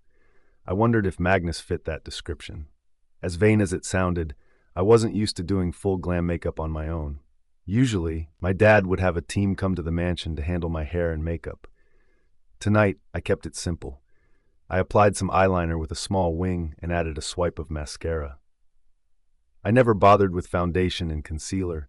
The process always confused me, and I usually messed it up. I was at a loss with my hair. I didn't care for fancy hair makeover, so I let it cascade down my back in loose, raven-colored waves. I slipped into my dress and looked at myself in the mirror. The black dress was short and clung to my body, highlighting every curve. The neckline plunged daringly low, but managed to cover my chest completely. Finally, I slid on the strappy black heels. "We look hot." Kira's voice echoed smugly in my mind. I giggled, agreeing with her. "We definitely do." "Let's see him try to resist us now," Kira snickered. I smirked at my confident wolf. "Oh, he'll try, but he won't manage this time." I nearly jumped when Vesper stepped into the bathroom, looking me up and down. "Damn, girl, you clean up nice," Vesper nodded, a small smirk on her lips. I rolled my eyes. "We've known each other our whole lives. Why do you always sound so surprised?" "Because I know your makeup skills are lacking," Vesper giggled.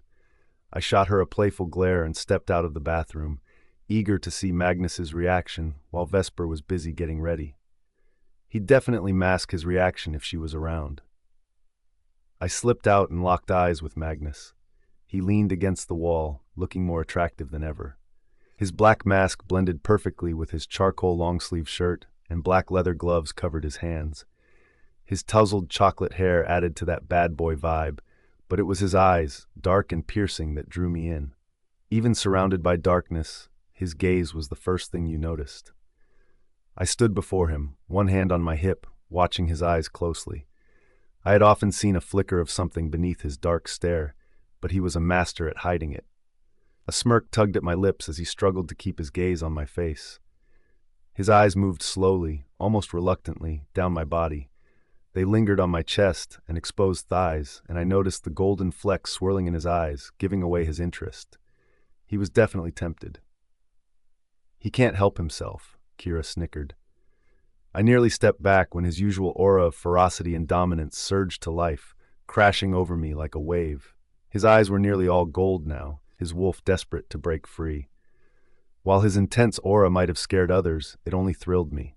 It sent a rush of excitement and heat down my spine and between my legs. I found myself moving closer, his gaze locked on mine, tinted with gold. Just a few feet away, he exhaled sharply and turned his head, trying to regain control. Frustration simmered inside me. He was fighting hard to calm himself down. Magnus might have been resisting me, but his wolf wasn't. "Why don't you let him out to play?" I purred, attempting my best seductive voice. I must have done something right because his reaction was immediate. A low, warning growl rumbled from Magnus's chest, sending more waves of excitement through me. His eyes snapped back to mine, almost completely golden now. "Enough," he growled, his voice thick with a rough huskiness, the slight accent adding a guttural edge that I was starting to find strangely appealing. He took a step back, closing his eyes as if trying to rein in some inner turmoil, his whole body taut with tension. I could see the muscles beneath his shirt ripple and flex. Even through his mask, the way his jaw clenched and unclenched was unmistakable. When he opened his eyes again, they were back to that deep, glowing obsidian. He shot me a glare, the kind that would have made his enemies cower, but all it did was make me smirk. Fear? Not a chance. I gave him an exaggerated pout, looking up through my lashes. A giggle slipped out when he rolled his eyes and turned away.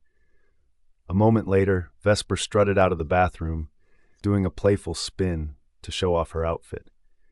It was getting increasingly hard not to roll my eyes every time Vesper tried to flirt with Magnus. A small part of me enjoyed that his attention never wavered from me, despite her efforts. She wore a short rose-colored dress that matched her lipstick perfectly, her long sandy blonde hair pulled into a high ponytail. "Aren't you going to tell me I look amazing?" she pouted, eyes twinkling with mischief. I chuckled, shaking my head. "You already know you do." She grinned. "You're right. I look awesome." Raising an eyebrow, I asked, "Ready to go, or do you plan to admire yourself in the mirror all night?" "I'm ready, Princess Bossy Pants," Vesper teased, sticking her tongue out at me as she led the way out of my room. We headed outside, and I frowned when Vesper made her way to her car. "Since when do you like driving?" I asked, surprised, as she slid into the driver's seat. Vesper rolled her eyes as she started the engine. "Since now, bitch!" I chuckled, remembering how it took her 7 tries and a questionable bribe to pass her driving test. She was the type who got too caught up in her own head and her phone to drive well. "If you kill us on the way to this party, Magnus is going to kick yours," I teased, sticking my tongue out at her. Judging by the look on Magnus's face, he agreed. "Oh, please, I'm not that bad," Vesper scoffed. "Says the girl who backed into a building," Kira chimed in, her tone dripping with sarcasm. "Hey, didn't you crash into a building that one time?" I reminded her, despite knowing better than to get in the car with her. Magnus climbed into the back seat without a word. "That was an accident," Vesper defended herself. "The only accident was that you were on your phone," Kira muttered, and I stifled a laugh. "Sure, an accident," I replied with a mock-serious expression. "It's not my fault Rhett texted me at that exact moment. What was I supposed to do? Ignore him?" Vesper scoffed, as if it was the most obvious thing in the world. For the next 15 minutes, we twisted and turned along the main roads. I gripped the door tightly, throwing out driving advice to Vesper. "No phone," I snapped, grabbing her phone from her hand as she made a turn. "Yes, Mom," Vesper muttered, rolling her eyes. "You're awfully reckless for a human," I said, my tone half joking, half concerned. She shrugged, flashing a cheeky grin. "I live for the thrill." "You mean you live to be reckless?" I countered. Magnus sat calmly in the back seat, though his eyes were fixed on me. I wondered if he was as nervous as I was about Vesper's driving. When Vesper veered off the main road onto an unfamiliar street, I didn't question it. We pulled up to what looked like a club. Neon lights blazed against the dark night, and the heavy beat of the music pulsed through the closed doors. "Vesper, this isn't a house party," I said, scowling. "Okay, so I might have bent the truth a little," Vesper admitted with a shrug. "But you're almost 18 and have never been to a club. This is one of the best. Just try it, for me." She gave me a pleading look, her smile widening when she saw my hesitation. "Fine," I sighed, "but if my dad finds out, I'm blaming you." "Just tell Magnus to keep quiet," she giggled as she got out of the car. Magnus and I exited the car, standing off to the side while Vesper sweet-talked the bouncer. "Magnus, please don't tell my dad," I pleaded softly, looking up at him with a hopeful expression. He let out a huff, his gaze even darker under the dim streetlight. After a moment, he rolled his eyes but gave a reluctant nod. "Thank you." I beamed up at him, but then a new worry hit me. "But what about everyone else? They'll recognize me." I could almost see Magnus smirking beneath his mask. If his lower face was as stunning as the rest of him, that smirk would have knocked me off my feet.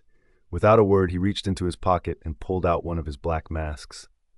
"Ah, Magnus, you shouldn't have," I teased, slipping the mask over the lower half of my face. I felt a strange thrill at matching him, even in this small way. "We look good beside him," Kira purred approvingly in my mind. I couldn't help but smirk. "Yeah, we do."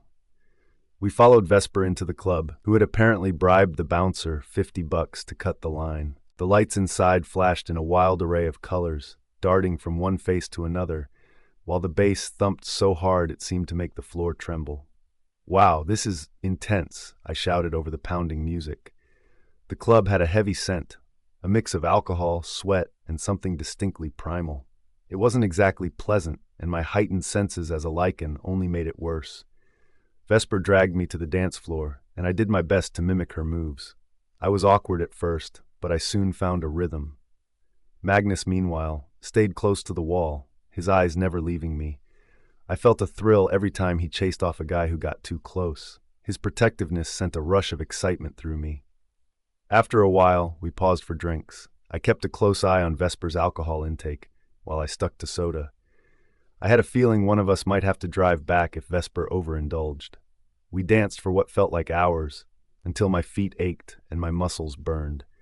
Despite the crowded dance floor and the intense heat, I found myself enjoying the vibrant atmosphere. Suddenly, the song changed, and a crowd surged around us, cutting off my view of Magnus. Panic flared in my chest as I lost sight of him amidst the throng. I forced myself to calm down, recalling my uncle's reassuring words. It wasn't a complete guarantee, but he seemed confident our territory was secure. A sudden hand gripping my arm made me whirl around, ready to confront another jerk, but it was only Vesper. "Aurelia, we need to leave," she urged, her voice edged with panic. I frowned, my eyes searching frantically for Magnus. "What's happening, Vesper?" I demanded, my voice trembling with fear. I could feel the adrenaline beginning to flood my veins, trying hard to keep the panic at bay. "There are these men. They know who you are, and they're looking for you," Vesper gasped, breathless and clearly terrified. Despite the thin sheen of sweat covering my skin, a chill ran through me, cold and sharp. "How do they know who I am?" I snapped, grabbing her shoulders and forcing her to meet my gaze. Tears welled up in her eyes, her panic mounting. "I don't know! I don't know!" she cried, her voice rising in pitch as she fought to hold back her tears. "We need to find Magnus and get out of here," I growled, my eyes scanning the crowd. I locked eyes with a strange man across the club, his gaze meeting mine even through the chaos of the flashing lights and pounding music. To my horror, he raised something in the air, a gun, pointing it directly at me. "Get down!" I screamed over the deafening music, yanking Vesper down to the floor just as a gunshot rang out. The once lively beat now felt like a grim, pounding rhythm, like a funeral march. Panic erupted around us as people scattered in all directions. I scrambled to my feet, desperately searching for Vesper or Magnus, but they were nowhere to be seen. "We need to draw them away from these people, Aurelia," Kira's voice echoed in my fear-stricken mind. The man I had locked eyes with was much closer now, shoving his way through the panicked crowd toward me. I bolted, pushing through the chaos as fast as I could. Instead of heading toward the front, I made for the back of the club, hoping and praying there was a back exit. My fingers skimmed the wall, brushing past restroom doors until I spotted a red exit sign a few feet away. I didn't hesitate. I ran for the door, bursting through it into a dark, narrow alley. I stumbled out into the alley, the sharp stench of urine and garbage assaulting my senses. The chain-link fence felt icy against my back as I pressed against it, scanning the alley entrance and the side of the club. This was what I wanted, wasn't it? To draw them away from the crowd, to keep everyone else safe. But I hadn't thought past that. I had no plan for when they caught up to me, and there was no way I could fend off multiple men, especially if they were lichens. 4 figures appeared at the mouth of the alley, and my heart nearly stopped. I could barely make out their faces, but each had long, shaggy hair, making them look more feral than human. "Kira, what do I do?" I whispered, my voice tinged with fear. "We fight, Aurelia. Together," Kira replied, her voice resolute. I could feel her strength surge through me, and I tensed, ready for the moment to strike. The odds of surviving were slim if they had a gun, especially if they were armed with wolfsbane bullets. A hit from one of those would mean an agonizing death. But I couldn't just stand here and do nothing. I felt the raw power of my own aura surround me, the ancient blood of my father, the Alpha King and his ancestors pulsing through my veins. As the men closed in, the last thought that flashed through my mind was of Magnus's face. My stomach dropped as the men stepped forward, each brandishing a gun that gleamed under the dim lights. Time seemed to slow, just for a moment, and I couldn't help but wonder what my dad was doing at that exact moment. What would he think when I didn't come home tonight? A small scream escaped my lips as the back door to the club slammed open with a deafening bang, the metal door crashing against the brick wall. Magnus burst out of the club, his golden eyes scanning the alley with urgency. "Just in time," Kira breathed, relief clear in her voice. His gaze locked onto mine, and the intensity of his aura made me instinctively press closer to the cold chain-link fence. He was beyond furious. "That's not normal," Kira muttered, stunned by the sheer power radiating from him. Magnus leaped forward, grabbing my wrist with a grip so strong that his leather gloves burned against my ice-cold skin. I stumbled as he pulled me behind him, positioning himself between me and the advancing men. I was sure they could feel his power. Whether they were humans or rogues didn't matter at that moment. The guns in their hands suggested they were human. They hesitated, glancing at each other before deciding to press on. Clearly, they weren't very smart. "Magnus," I whimpered, his name leaving my lips in a shaky breath. I wasn't just scared for myself, I was terrified for him too. With a deliberate slowness, Magnus removed his leather gloves, flexing his fingers as he eyed his targets.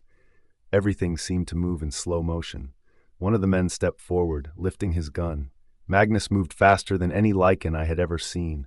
In a heartbeat, he was in front of the man with the gun, grabbing his arm just as a shot rang out into the night. What the hell? Kira's voice echoed my shock. How did he move so fast? I stood there, dumbfounded, staring at the man who was supposed to be my bodyguard. The gun was aimed skyward as Magnus snapped the man's arm like a twig, the crack as loud as the bullet's blast. The man opened his mouth to scream, but Magnus was quicker. His claws raked across the man's throat, releasing a torrent of blood. One man down. The others rushed forward, guns raised. I pressed myself against the fence, frozen in horror as I stared down the barrel of another gun. Magnus spun on his heel, grabbing one man's arm and twisting it behind his back. The gun clattered to the ground. With brutal efficiency, he kicked another man's leg out from under him, a sickening crack echoing through the alley, and tore out his throat. 3 men down. I watched in horrified awe. Where had my dad found this man? I had trained for a year and never seen anyone fight like Magnus. He didn't just fight for my life, he savored the kill. His face was a blank mask, but his eyes blazed with a fierce, consuming fire. I had seen lichens fight before, each with a specific style or technique. Magnus was different. He fought with a primal ferocity that was foreign even to lichens. He followed no rules, no style, just sheer strength and speed, killing with a ruthlessness that sent shivers down my spine. And yet, despite everything, why did I still feel safe around him? Was it his godlike looks that lulled me into a false sense of security, or was it simply because I trusted my dad's judgment? Magnus turned to the last man, who was smarter than the rest, and tried to run. But he was too late. Magnus caught him by the back of the neck and slammed him to the ground. I wanted to turn away, but my eyes were glued to the scene. The man's eyes widened in the moonlight as he realized he was about to die. It wasn't the blood or the gore that bothered me most. It was the look in his eyes. The moment of realization when a person knows their life is about to end. That look of both astonishment and heartbreak as they come to terms with their mortality. Magnus's claws plunged into the man's chest, tearing out his heart. My eyes fixed on the bloody organ as he crushed it in his hand and tossed it aside. 4 men down. He doesn't even look like he tried that hard, Kira noted, her tone more analytical than stunned. I let out a sharp breath, realizing I had been holding it in. I stared at Magnus, unsure of what to feel. I should have been terrified, scarred by the brutal murders I had just witnessed. The fact that these men came here to kill me didn't change a thing. Magnus wiped the blood off his hands with one of the men's shirts, then slipped his leather gloves back on. I stood still as he turned toward me. His eyes still blazed, but there was a cautiousness in his gaze, like a predator eyeing a frightened prey. He approached slowly, and I watched his every move. Despite the blood splattered on his hair and the golden flecks still swirling in his eyes, something in his gaze kept me rooted to the spot, a strange sense of safety enveloping me. I felt myself beginning to unravel, desperate to hold back tears. I couldn't afford to break down now. Too much was at stake. As Magnus drew nearer, I felt myself move forward. Images of blood and lifeless eyes flashed through my mind as I collided with his chest. I wasn't thinking about his aversion to touch. In that moment, I didn't care. I just needed comfort, something solid to cling to as everything spun out of control. My face collided with his chest, and I clung to him like my life depended on it. The rough fabric of his long-sleeved shirt chafed my skin, and I could feel the sticky warmth of blood that had soaked into his clothes. The sharp scent of fresh blood stung my nose, but beneath it all, I caught the familiar scent of Magnus. "This feels nice," Kira murmured, her voice tinged with a strange familiarity. I didn't know what to expect as I held on to Magnus, and I flinched when his strong arms wrapped gently around me. He stood silently, his arms resting against my back, letting me take the time I needed to steady myself. The warmth of his body and the deep breaths of his scent slowly eased the terror that had gripped me. The fear ebbed away, leaving a bone-deep exhaustion in its wake. I pulled away from him with a shaky sigh, unable to stop my eyes from drifting over the 4 lifeless bodies in the alley. "Don't look at them, Aurelia," Kira whispered. "Don't look," Magnus echoed, his voice rough and commanding. A shiver ran down my spine, but this time it wasn't from the cold. He moved to block my view of the dead, his body shielding me from the gruesome sight. "They're not the first dead bodies I've seen," I said, the words slipping out before I could think. My voice was surprisingly steady, almost commanding, with a hint of sorrow and a strange, underlying conviction. Our eyes met, and I didn't resist when his gloved hand took my arm, guiding me down the alley. He positioned himself to block any view of the bodies, but it was too late. The damage had been done. I had seen their eyes, seen the light leave them. Call me soft-hearted or needlessly kind, but I could never find satisfaction in death. Death was a necessary part of ruling a kingdom, but no true leader took pleasure in it. "Magnus seems to enjoy it," Kira murmured quietly, lost in her thoughts as well. Magnus led me out onto the main road, pulling out a cell phone to send a quick text. His gaze never left mine, searching my face as if trying to read something hidden beneath the surface. But he found nothing. I had become too skilled at burying the pain deep inside, even though I knew it would come back to haunt me in nightmares. A dark car pulled up beside us, and I jumped when the driver's window rolled down. Magnus's eyes remained on me, a flicker of something passing through them as he sensed my fear. The driver spoke to him in a guttural language I didn't understand, a few short words that matched Magnus's faint accent. Magnus opened the back door and gestured for me to get in. Suddenly, a face flashed in my mind, and guilt surged through me. How could I have forgotten her? "Vesper! We need to go back for Vesper!" I shouted, my eyes darting down the street toward the club where her car still sat. "Aurelia, we need to leave. There could be more of them." Kira tried to calm me, but I wasn't listening. Magnus shook his head firmly, but I ignored him. My feet moved on their own as I sprinted toward Vesper's car, only to be lifted off the ground. Magnus's gloved hands clamped around my arms, pulling me back. "What are you doing?" I screamed, struggling against his unyielding grip. "Let me go, Magnus." "Stop fighting him, Aura. More could be on their way," Kira growled. I kicked out in frustration, my chest heaving with the effort. "We can't just leave her. She could be hurt." Magnus showed no sign of remorse as he forced me into the car and climbed in beside me. I clawed at the door handle, letting out a frustrated cry when it wouldn't open. "Go," Magnus ordered the driver, his accent thickening with his anger. I didn't care. My emotions were a whirlwind of fury and fear. My loyalty to the people I loved was both my strength and my downfall. I would do anything for them, and Vesper was no exception. She was family, no matter how infuriating and self-absorbed she could be. I sat rigid and cold during the drive, hands clasped over my mouth, refusing to look at Magnus. I bit the inside of my cheek, my tongue, my lip, anything to keep the tears from falling. I wouldn't let him see me cry. Not now, not ever. We reached home, and Magnus handed me a black jacket. I stared at it, confused, until he pointed to my blood-stained dress. He wasn't concerned about my appearance, but about hiding the evidence. I slipped it on, grateful for the cover, even if it provided no warmth. I managed to reach my bedroom without encountering anyone. Most of the servants had gone home for the night, and the house was eerily quiet. Magnus followed me inside, watching as I removed the oversized jacket. I could feel his gaze, but I was too angry to look at him. I jumped when my phone rang, completely forgetting it was still in my dress pocket. Vesper's name lit up the screen, and I scrambled to answer.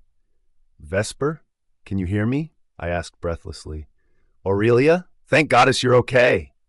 Vesper's voice crackled through the line, and relief flooded me. Her connection was poor, but it didn't matter. She was alive. "Where are you? What happened?" I demanded, barely taking a breath. Someone pulled me off the floor and dragged me outside.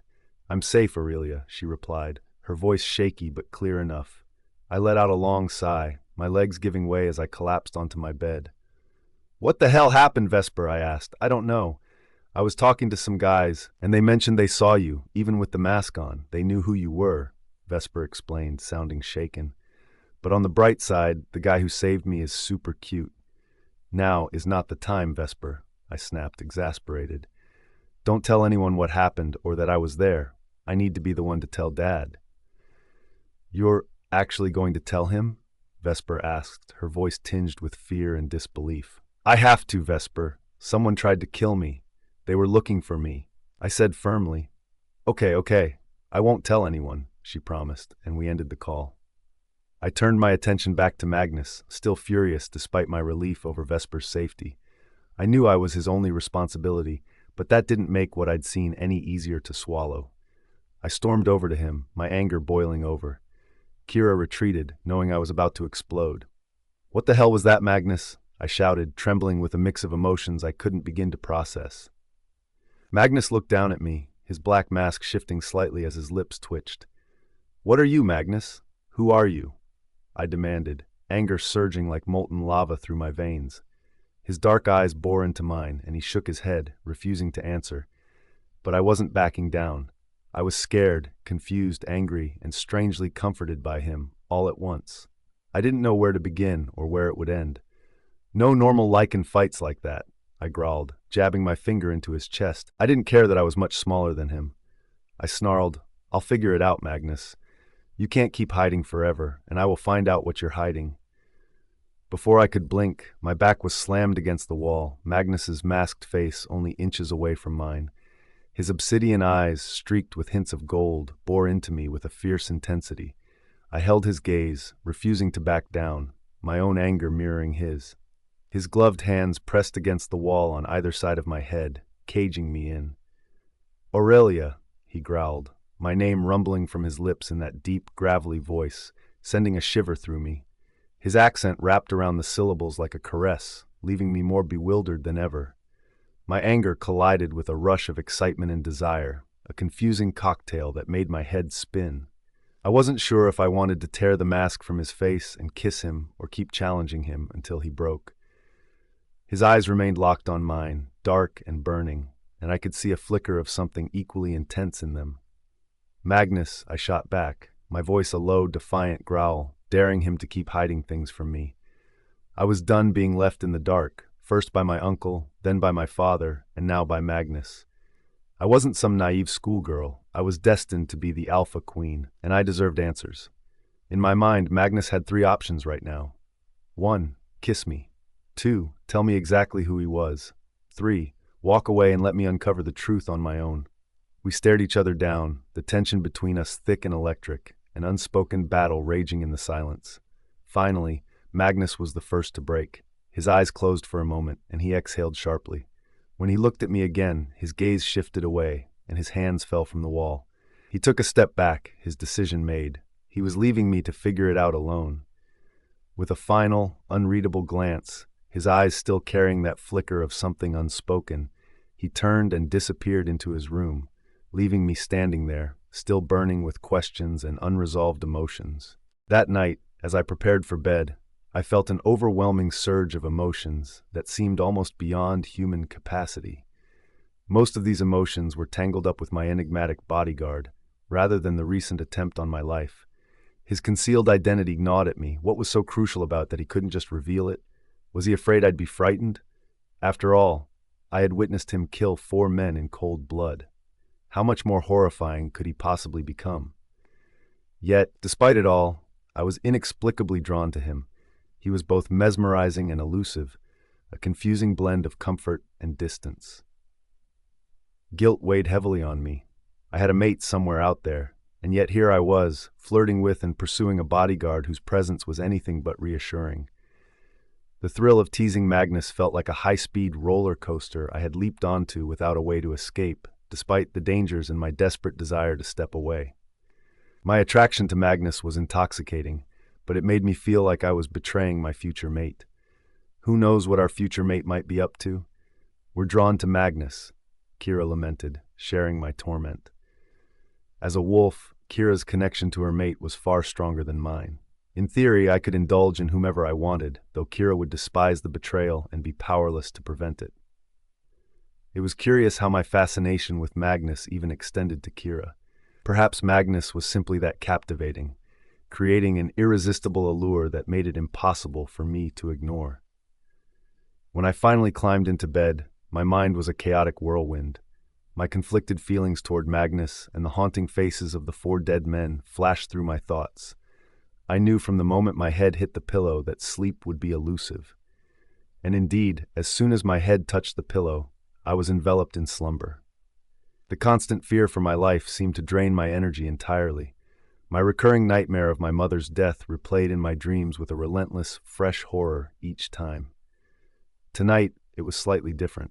Instead of only witnessing my mother's bloodshed, I saw 4 other men gasping their final breaths alongside her. I jolted awake to a gentle pressure on me, my first thought a frantic, "Who is screaming?" My eyes snapped open, and I bolted upright in bed. The scream was coming from me, muffled as I began to rouse from sleep. I glanced at the window, grimacing at the inky darkness. I had gone to bed at midnight, so it could not be later than 6 a.m. Magnus stood beside my bed, his obsidian eyes glinting with curiosity. The moonlight filtered through the curtains, casting an ethereal glow on him, making him appear like a vengeful deity. His mask and gloves were in place, but they looked hastily donned. I sat there, my gaze locked with his, trying to steady my racing heart. Even a year later, the nightmares of my mother continued to haunt me, appearing with alarming regularity. It was disheartening to realize they would likely return with renewed intensity. "Sorry," I murmured, my eyes falling to the glass of amber liquid in his hand. Magnus remained silent, his focus unwavering on my face. I considered asking for some of the drink. "Can I have a bit of that? It takes me ages to fall back asleep once the nightmares start." I shook my head at my own request. Magnus raised an eyebrow, and I rolled my eyes, sensing he doubted my ability to handle it. "Oh, come on. You know my dad lets me drink, and I'm here with you. It's not like I'm going to get drunk and disappear." I shot him an exasperated look. With a shrug, Magnus handed me the glass. I felt my cheeks flush at the thought of drinking from his glass. A silly reaction, but one I couldn't suppress. I lifted the glass to my lips and took a sip. The initial taste was harsh, burning my throat like swallowing fire. Once past that, the drink revealed a pleasant blend of maple, teak, and honey. I finished the drink and met his unwavering gaze. His eyebrow arched again, seemingly inquiring about my opinion. Although unsure of what exactly he was asking, I felt compelled to respond. "It's good," I said, licking the last bit from my lips. "Do you have any more?" Magnus's mask twitched, and I could have sworn he was smirking. He turned toward the door connecting our rooms and gestured for me to follow, his eyes daring me. "You better go," Kira urged. "I can't threaten you, but I'll be very upset if you don't." I rolled my eyes at my persistent wolf and climbed out of bed. I tried not to think about my attire, a tank top and cheeky underwear, minus a bra. Magnus's eyes briefly flickered to my bare legs before he deliberately looked away. "Can't resist any longer, can you?" I teased, smirking as I followed him into his room. He remained silent. "Don't worry, I can't either," I said innocently, my insides fluttering as he raised an eyebrow at my comment. While my room was a soft palette of pastels and white, his was starkly different. Dark colors dominated, with bold shades of blue scattered around. I wondered if my father had arranged this room for him before his arrival. I settled onto the black sofa in the corner. Magnus retrieved a tall bottle from a table and sat in the armchair beside me, pouring more of the amber liquid into the glass. His dark eyes stayed fixed on me. I gingerly held the glass and took a few sips. Although my father had allowed me to drink wine, I had never been introduced to stronger liquor before. I glanced down at the bottle and read the ornate label. "Whiskey. Do you like this brand?" I asked Magnus, tilting my head. He sat silently in the armchair, giving me a chance to let my gaze linger over him. He wore a simple black tank top and loose shorts. My eyes traced the defined muscles of his arms and the veins that stood out prominently, finding them oddly fascinating. His dark hair was tousled, giving him a disheveled yet alluring look. Magnus responded to my question with a nod, the only acknowledgement he was willing to offer. I sighed, weary, and took a long drink, letting my thoughts drift back to the disturbing new dimensions of my nightmares. "Talk," Magnus's gravelly voice broke the silence. I frowned. It seemed unfair that he demanded conversation while remaining so reticent himself. "Maybe he has his reasons," Kira shrugged, trying to justify his silence as we lingered in his room. I grimaced. "I'll uncover those reasons soon enough. If everyone wants to keep me in the dark, they better brace themselves for me digging into things." Despite the turmoil within me regarding Magnus, the whiskey's warmth and relaxation prompted me to speak. "Do you ever get used to watching people die?" I asked, casting a sideways glance at him. Though I wanted to judge him, his proficiency in his grim job was undeniable. Magnus paused before shaking his head, signaling a silent no. I pondered his response. He appeared accustomed to death, possibly even numb to it. I suppose you just become numb to it, I mused aloud, surprised when Magnus actually replied. Yes, he confirmed, his dark eyes intently watching the emotions flit across my face. I don't know if I want to become numb, I confessed, taking another sip. Magnus gave me a look different from his usual expressions, a glimpse of understanding, even though I knew little about him.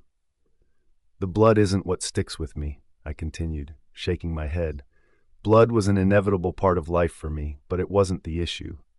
The warmth of the whiskey dulled my anxieties, making my problems seem less daunting. Though I had been drunk only once before and disliked it, tonight I was only skimming its effects, feeling slightly unsteady. Magnus tilted his head at my revelation, and I saw genuine curiosity in his eyes for the first time. Are you surprised? I chuckled, noting how different he looked when his emotions were visible. Yes, Magnus replied, his accent more pronounced. I tried to commit the sound of it to memory as it sent a shiver down my spine. Misinterpreting my shiver, Magnus rose and fetched a blanket. To my surprise, he draped it over my shoulders with a gesture of unexpected tenderness. Thanks, I murmured, feeling a mix of confusion and awe at his actions. Magnus settled back into his chair, urging me to continue with a gruff, "Continue." It's the look in their eyes when they realize they're dying. It's like you can see every emotion they're experiencing all at once. I shook my head, the image of my mother's face seared into my mind. Magnus nodded slowly, seemingly taken aback by my answer, but he remained attentive, allowing me to speak. Even though I knew I should stop drinking, I took another sip, driven by the clarity of my memories. The fear, fury, and love in my mother's eyes as she died remained vivid. She held on to love even as life slipped away. I don't like seeing that light leave their eyes, I said, shaking my head, and you can almost feel it when they're gone. Magnus's gaze remained curious as he listened in silence. It's clear you've killed before, so I'll ask anyway, I said with a gentle smirk. Have you ever seen the emotions in someone's eyes as they die? Magnus paused, and I felt my eyes growing heavy, the drowsiness beginning to take hold. No, he finally said. Only fear. A small smile curved my lips at his admission. Perhaps he was beginning to trust me, though I doubted it. It was a comforting thought. Under the blanket, I felt too warm, which only added to the encroaching exhaustion. Look harder next time, I said with a yawn. While I hoped there wouldn't be a next time, I had a growing understanding of Magnus. He seemed to embrace the primal instincts of a lichen while navigating societal norms with lethal efficiency. It was clear he relished the control that came with killing. My eyes had already fluttered closed, and I didn't see Magnus's reaction as I drifted into sleep. I woke up that morning with a heavy exhaustion lingering over me, a remnant of the previous night's events. The chill of the early hours crept into my bones. Though the fog of last night's drinks hadn't erased my memory, I was surprised to find myself in my own bed, especially since I remembered falling asleep elsewhere. The blanket Magnus had wrapped around me was still in my grasp, its scent, a mix of something woodsy and soothing, still lingering, bringing a surprising sense of comfort. Magnus must have carried me back to my room. The thought of his arms around me sent a shiver down my spine, and I wished I had stayed awake long enough to savor that feeling. Despite my efforts to maintain some distance, I could feel myself becoming more drawn to him. It was a pull I couldn't control, feelings that were already too deep to bury. I dressed quickly and went into the bathroom to brush my hair. When I returned, Magnus was there, leaning against the wall, watching me. His silent presence filled the room. "Don't you ever get tired of watching me?" I asked irritably, the lack of sleep making me sharper than usual. Magnus just raised an eyebrow and shook his head. His silent answer sent a familiar flutter through my stomach, but I reminded myself that watching over me was his job after all. "Grumpy," Magnus remarked in his deep, gravelly voice, and I froze mid-motion, one shoe in my hand, the other on my foot. I blinked at him in disbelief, stunned by the unexpected comment. The word sounded foreign coming from him, and I couldn't help but grimace, trying to process it. Even with his face half covered by a mask, I could tell he was smirking at me.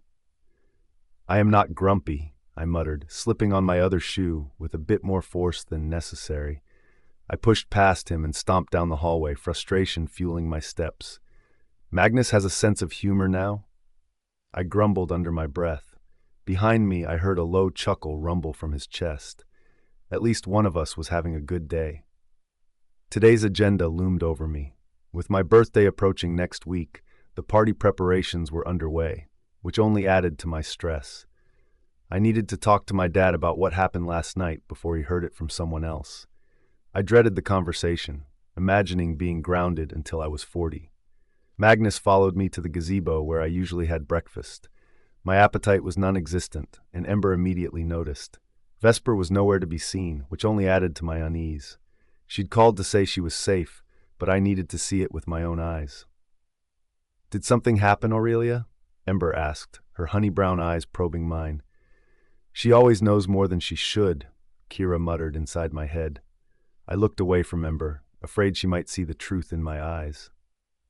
Ember and her mother were too sharp, their instincts too finely tuned. "No, just not feeling great today," I said, trying to sound casual as I popped a grape into my mouth, hoping to steer the conversation elsewhere. Ember wasn't convinced. "No, something definitely happened. You look downright traumatized," she insisted, her mocha curls bouncing as she shook her head. I exhaled sharply, knowing a lie would only make her push harder. "Something did happen," I admitted. "I promise I'll tell you once I've spoken to my dad." She nodded, as if she'd expected this. "I could tell something was weighing on you. Just let me know when you're ready to talk." "You and your mom have some kind of sixth sense, don't you?" I teased, trying to lighten the mood. "It's called paying attention, Aurelia," she replied, raising an eyebrow. I shook my head.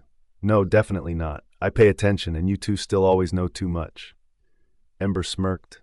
"If you say so. Does this something have anything to do with Vesper?" I rolled my eyes, exasperated. "Like I said, you and your mom know too much." I decided to reach out to my dad through the mind link. "Hey Dad, are you in your office?" I asked, hoping he wasn't too busy. A few moments later, his voice replied, "I am for now. Is something wrong?" "I just wanted to visit," I said, trying to keep my tone calm. I wasn't a great liar. "I'll be here for the next hour, Aura," he answered. "I'm on my way," I told him, ending the link. "I have to go talk to my dad," I said to Ember, offering her an apologetic smile. She nodded understandingly. "Whatever it is, I hope it goes well. I know lying to my mom never ends well," she added with a shudder, as if recalling a bad memory. Kira started to say something, but I shushed her. An idea suddenly struck me. "Ember, can I ask you something?" I glanced at Magnus, who was still quietly watching me. "Go for it," Ember replied, curiosity lighting up her eyes. "What do you think of Magnus?" I bit my lip, bracing myself for her answer. Kira chuckled inside my mind. This should be good. Ember glanced at Magnus, then back at me. "Well, at first, he's terrifying. Beyond scary, really," she began, tilting her head as if considering her words. "I think he's hiding things from you, maybe from everyone, but the way he looks at you is different, not how I'd expect a bodyguard to look at his charge." Kira purred approvingly. "Sounds promising. You see, you know too much," I said, shaking my head. Ember hadn't told me anything I didn't already sense, except for that last part. Ember raised an eyebrow. "Want to tell me what that last bit means, or should I tell you how you look at him?" My face flushed with heat, and I stammered.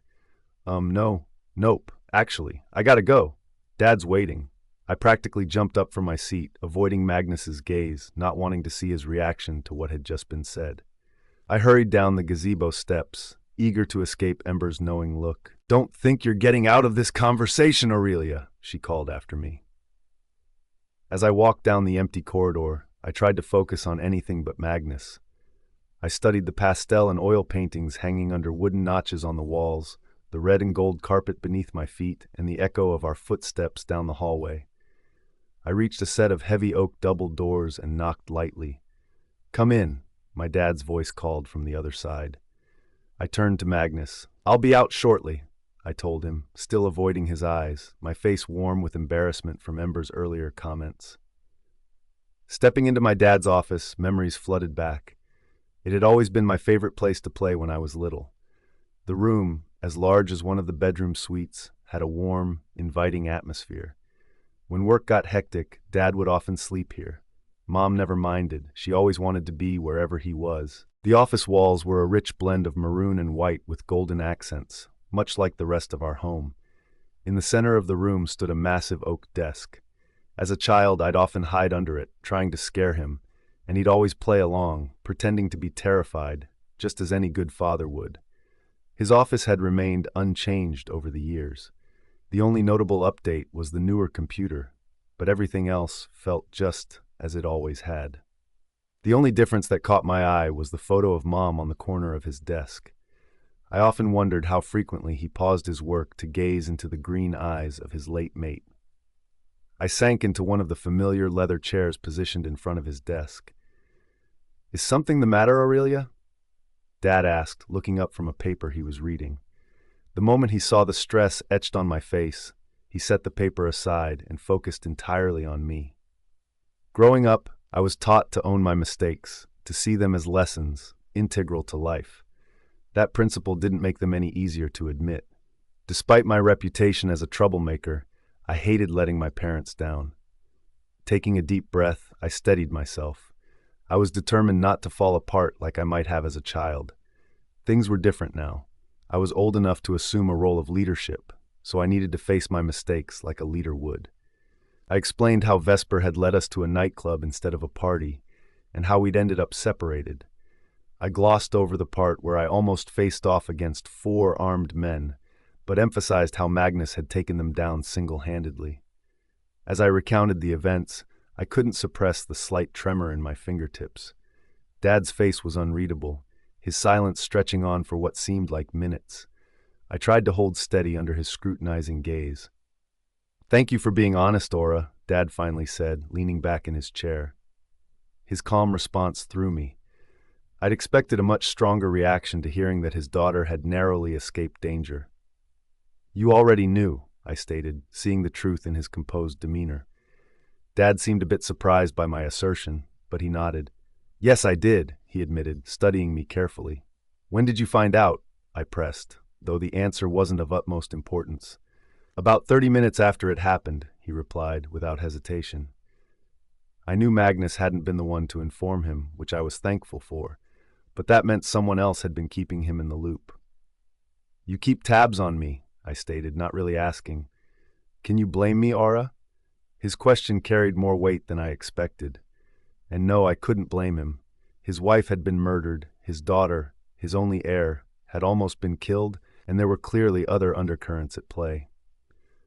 "No, I can't," I admitted. The knowledge made me feel a bit trapped, but I understood his reasoning. Dad sighed, seemingly relieved by my response. "That makes me feel better." "Why were they after me, Dad?" I frowned, noticing how his eyes briefly widened, betraying that he knew more than he was letting on. There was something going on, something beyond what I was being told. I knew we were teetering on the brink of war, but I had been kept largely in the dark. "I'm sure it was just to get back at me," Dad replied dismissively. Kira's voice echoed in my head. "Definitely lying." I shook my head. "No, there's more to this." Dad hesitated, as if seeing me in a new light for the first time. He ran a hand through his salt and pepper curls, clearly conflicted. I could see the internal struggle, the desire to protect the little girl he raised, weighed against the need to trust the young woman I had become. "And you say Amara and Ember know too much," Dad chuckled lightly, shaking his head. I countered, "Amara and Ember know too much about everything. I, however, just know when my family is keeping things from me." I lifted an eyebrow, emphasizing the distinction. It would have been much easier if I had some kind of sixth sense like Ember and her mom, but those abilities were rare. "Telling you too much could put you in danger, Aura," Dad warned, his expression serious. "As far as I'm concerned, we're already in danger," Kira muttered. "What can you tell me then?" I pressed. "Everything comes out eventually, right?" I gave him a grim smile, throwing his own words back at him. "Well played, Aura," Dad sighed. "All I can tell you is that some people are not happy that I named you my heir." "Really?" I asked, raising an eyebrow. I couldn't help but feel a bit insulted. This wasn't the 15th century. For centuries, men had ruled packs while women were often reduced to the role of producing the next heir. Dad nodded. Yes, really. Some people are stuck in the past, Aura. Stuck way in the past, if you ask me, I muttered, shaking my head. Dad smirked. You're set to be the first female alpha, Aura, and not only that, but also queen. This is a significant step forward for some of these old-fashioned lichens. If only they knew my daughter could rule better than their disrespectful sons, he added, shaking his head with a hint of personal experience. I felt a surge of pride at his words, but something struck me as odd. The way he mentioned disrespectful sons made me wonder if he had dealt with a few of them, possibly in relation to me. So, am I grounded for the rest of my life? I asked with a sigh, managing a small smile. Dad chuckled, shaking his head. You are grounded from clubs for the rest of your life, but you're free to go anywhere else. I laughed and nodded. Deal, Alpha King, I said, extending my hand. He took it with a lopsided grin and pulled me into a hug. I could see why Mom always called Dad handsome. When he wasn't weighed down by stress and worry, he truly was a good-looking man. My parents had been a perfect balance, both as partners and as mates. Just one more thing, I said, smirking as I stood to leave. I was determined to learn more about Magnus. I knew asking outright wouldn't get me any real answers, so I decided on a different approach. What is it, Aura? Dad asked, leaning back in his chair. I made my expression one of admiration. Where did you find Magnus? I saw how he fought those men.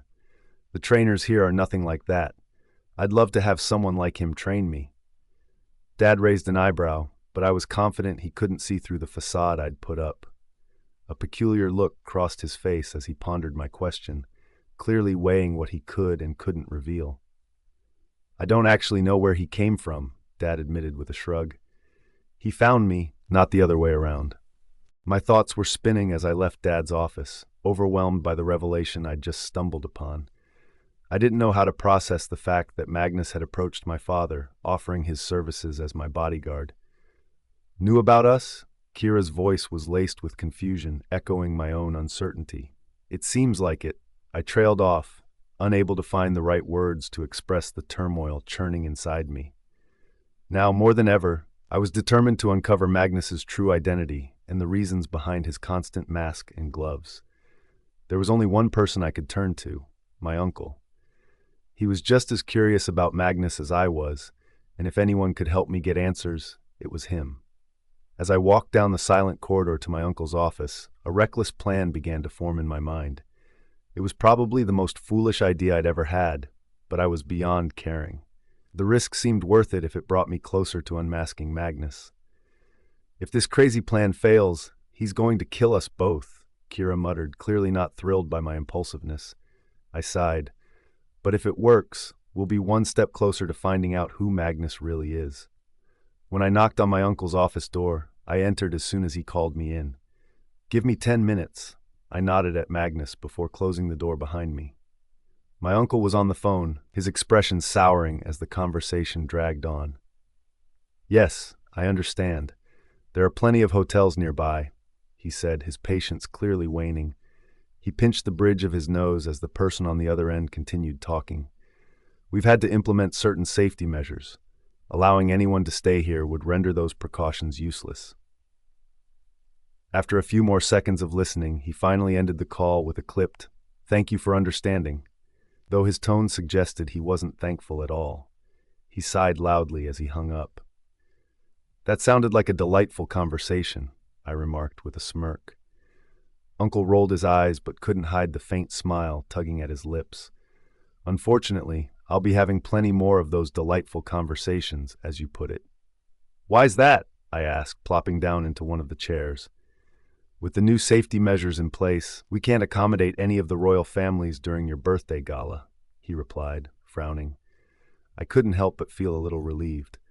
Hosting royal families was always exhausting, requiring us to be on our best behavior at all times. Given that Dad's kingdom is the largest and most influential in the world, we were always expected to act accordingly around others. And they're upset about that? I rolled my eyes. I didn't know much about the other kingdoms, but I knew not all were as gracious as Dad's. The only other kingdom I was somewhat familiar with was Zane's. His father ruled a small kingdom and planned to pass it down to Zane when he turned 18. Zane's 18th birthday had come just a month after my mom's death, and I wondered how he was coping with his new responsibilities. "Upset is putting it mildly," Uncle said, rolling his eyes. "They're offended by our supposed lack of hospitality." "Seriously?" I snapped. "We're supposed to jeopardize our safety just to spare their feelings?" Uncle chuckled at my outburst. "That's exactly what your mother would have said." "Do we really have to throw such a huge party?" I sighed, thinking I'd much rather spend my 18th birthday quietly with Ember, Vesper, and Dad. Uncle's expression softened. "Unfortunately, yes. It's expected of us, and besides, it's your 18th birthday. What better chance to find your mate than at a grand gala?" "I figured as much," I replied with a reluctant smile, standing up to leave. But just as I reached the door, I remembered the real reason I'd come here. "Uncle?" I called, watching as he looked up from the papers he'd begun to peruse. "Yes?" He raised an eyebrow, knowing me well enough to sense that I had something on my mind. "Have you found out anything new about Magnus?" I asked, watching his face closely for any reaction. A flicker of intrigue crossed his features, followed by curiosity. "I haven't. Have you discovered anything new, Aurelia?" Something inside me, a gut feeling, urged me to keep quiet. "No," I forced a frown, "I haven't." "Let's keep this between us, then," Uncle suggested with a small smile. "Of course, Uncle," I replied, forcing a smile of my own as I turned and stepped out of his office. I spent the rest of the afternoon deep in thought, turning over everything I had learned. I was grateful when Magnus retreated to his own room, giving me some space. "Are you coming down for dinner, Aura?" My dad's voice echoed in my mind. "No, I think I'll just have dinner in my room tonight," I replied with a sigh. I could feel his concern. "Is everything all right, Aura? You're not still dwelling on what we talked about, are you?" "No, nothing like that," I said, trying to sound reassuring. "I just need some time to myself, that's all." I knew Dad would understand. He wasn't much of a social person either. It was my mom who was always the life of the party, the one everyone gravitated toward. "I get it," Dad replied, his tone gentle. "But there's something I need from you." I rolled my eyes playfully. "What might that be?" "Beta Jackson is coming back from vacation tomorrow, and I've asked him to place dress orders for you, Ember and Vesper," Dad explained. "I need to know what each of you wants." Beta Jackson was one of Dad's closest friends and someone who had always been there for me. He was the one who taught me how to get into trouble, while Mom showed me how to get out of it. I took a moment to think about what Ember and Vesper might like. Sure, I could have just asked them, but I wanted it to be a surprise. "Get Ember a dress with lots of gold," I said with a smile, knowing it would perfectly match her honey-colored eyes and highlight the caramel streaks in her curly hair. "For Vesper, make it a dusty rose, and it should look like a princess dress." I chuckled, knowing she would settle for nothing less. "And what about you, Aurelia?" Dad asked. "Something in emerald green," I decided, knowing it would bring out the green in my eyes. "Surprise me with the rest of the details." "Will do," Dad responded, and I could sense his smile through our mind link. "I'll have someone bring up your dinner." "Thanks, Dad," I said, cutting off the connection. About 20 minutes later, a soft knock came at my door. "Come in," I called out, still lying on the couch, staring blankly at the ceiling. Amara poked her head in, pushing a dinner cart into the room. "You feeling all right, honey?" she asked, her chocolate curls pulled back into a bun, her honey-colored eyes scanning me with concern. I sighed, worried she might see right through me. "I'm okay, just not really looking forward to my birthday party." Amara frowned as she began setting out plates and bowls of food. "Let me give you a little advice." She placed a comforting hand on my shoulder and gave me a knowing look. "Your mama hated dressing up and putting on a show for these parties too." "Really?" I asked, surprised. "Mom was the one who taught me everything I knew about these events." Amara nodded. "She always said being a woman is a blessing. Men underestimate us. Flash them a pretty face or a dazzling smile, and half of them will spill all their secrets." I raised an eyebrow at her, sensing that her advice wasn't just meant to make me feel better. While it might not apply to Magnus, it could certainly be useful in other situations. A small smile of disbelief formed on my face. Thanks, Amara. Anytime, honey, she smiled back and headed for the door. You've got the wits, Aurelia. And remember, everything comes to light eventually. With that final piece of wisdom, Amara left me to my dinner. I picked at my food, my mind still racing. Life as a royal came with a mountain of responsibilities, not to mention a lifetime of secrets and suspicions. Magnus had approached my dad for the job of being my bodyguard. There could be any number of reasons for that. He might have just needed a job, Kira suggested, though her tone made it clear she wasn't convinced. I don't know, I replied. It all just seems so strange, doesn't it? Definitely. But we need more information before jumping to conclusions, Kira advised. You're right, I sighed. As always, she added smugly. Despite knowing there was much I didn't understand, I had no idea where to start or how to uncover the truth. But after Amara's advice, a plan started to form. I'd enjoy my birthday gala and mingle with everyone there. I'd flash a pretty smile and maybe even flirt a little. If I played the part of the clueless girl they thought I was, some of their secrets were bound to slip out. But tonight, my focus was on Magnus. My plan was reckless and undoubtedly foolish, but I was out of options. I'd wait until Magnus fell asleep and then sneak into his room. I was determined to see him without his mask. I lay awake until the early hours of the morning, wrestling with my nerves. A battle raged in my mind about what I was about to do. My decision was made, but that didn't stop my conscience from loudly protesting. The whole idea was beyond reckless, and if Magnus weren't my bodyguard, I was pretty sure he'd kill me the moment he found out what I was planning. Are you sure you want to go through with this? Kira asked cautiously. I rolled my eyes. You were all for it a few hours ago. I am, she said with a sigh, but I'm not exactly eager to die, and I certainly won't let you die a virgin. Her tone was serious, though I could sense her teasing undercurrent. I'm doing this, I declared with determination. Let's hope we live to talk about it. I slipped out of bed as quietly as possible, knowing his enhanced hearing could easily pick up on even the slightest sound. I tiptoed across my floor, my heart racing as if my life depended on each step.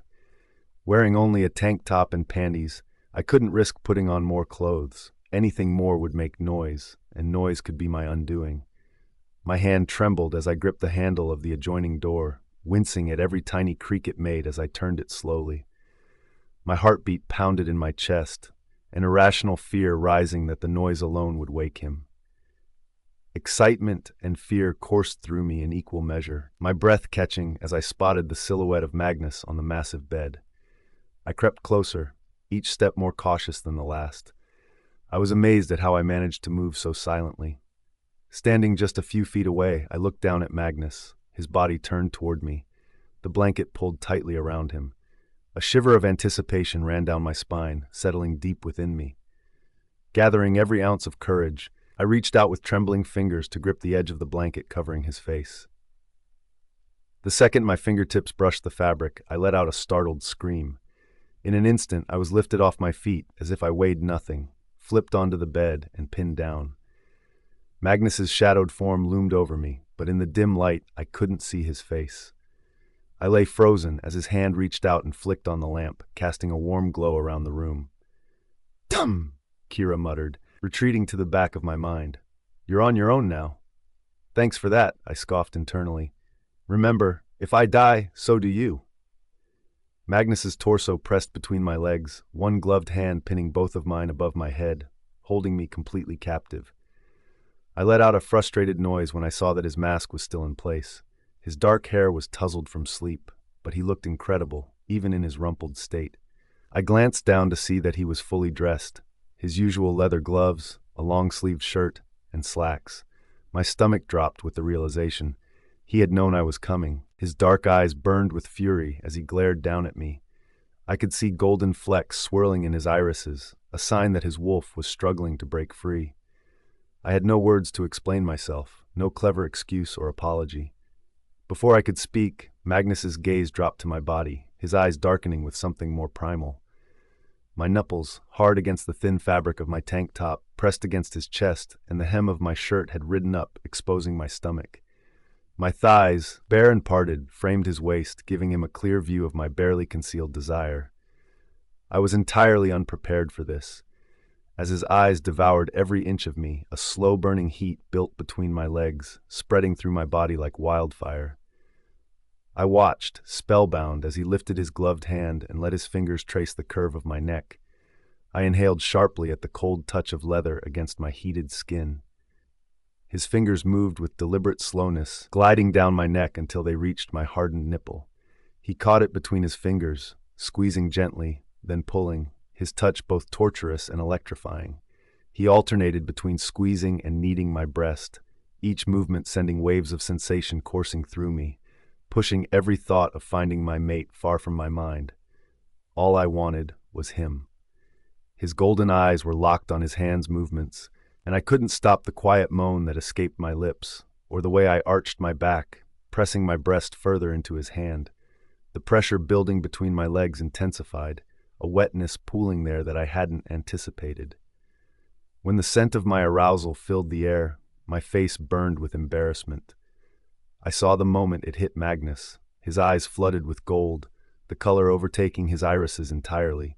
A deep growl rumbled from his chest as he closed his eyes, clearly fighting for control. His hand pulled away from my aching nipple, leaving me breathless and yearning.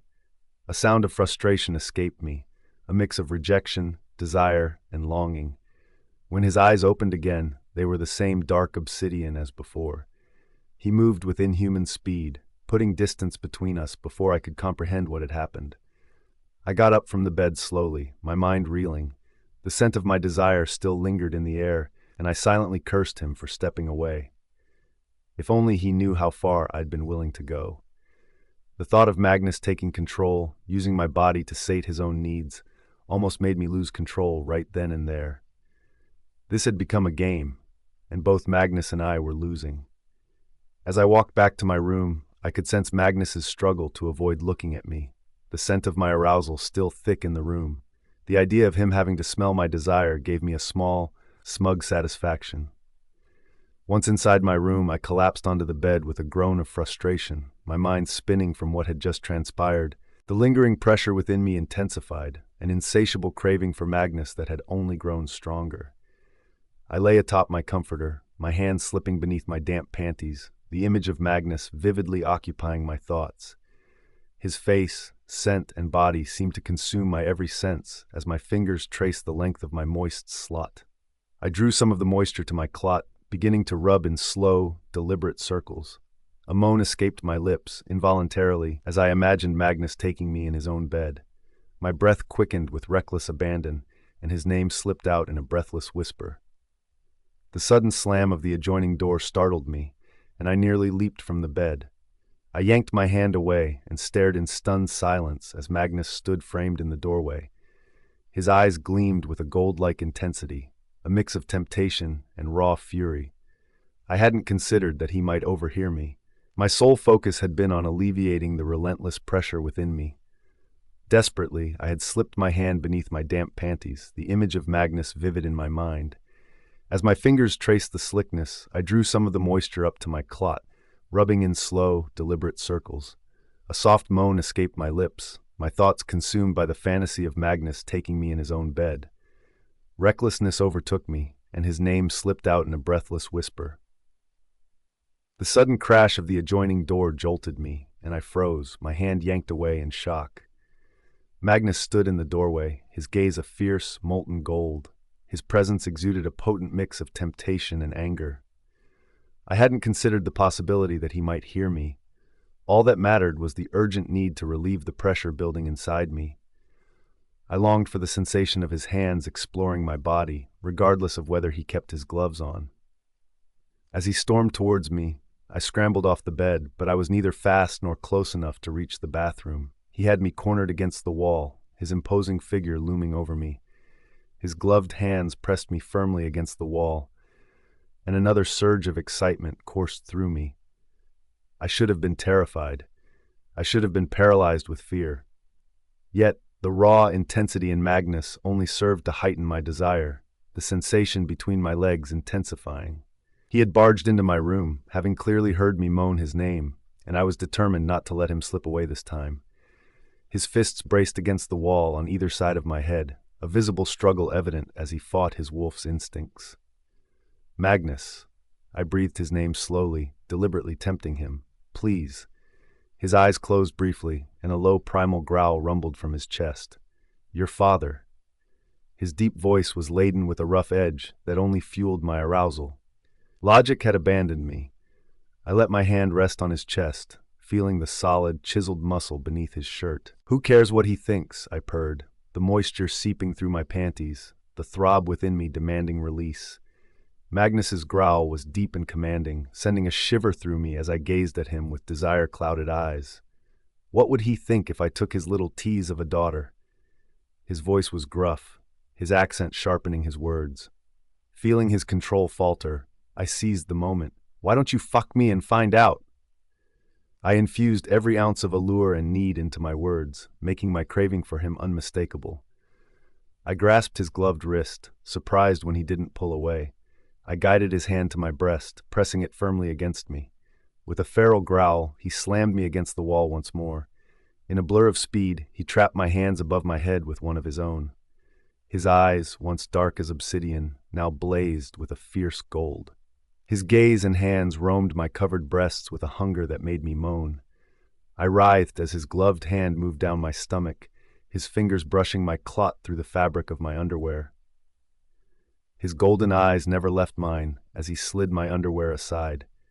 He rubbed the length of my slot, his eyes momentarily fixed on the wetness staining his gloves.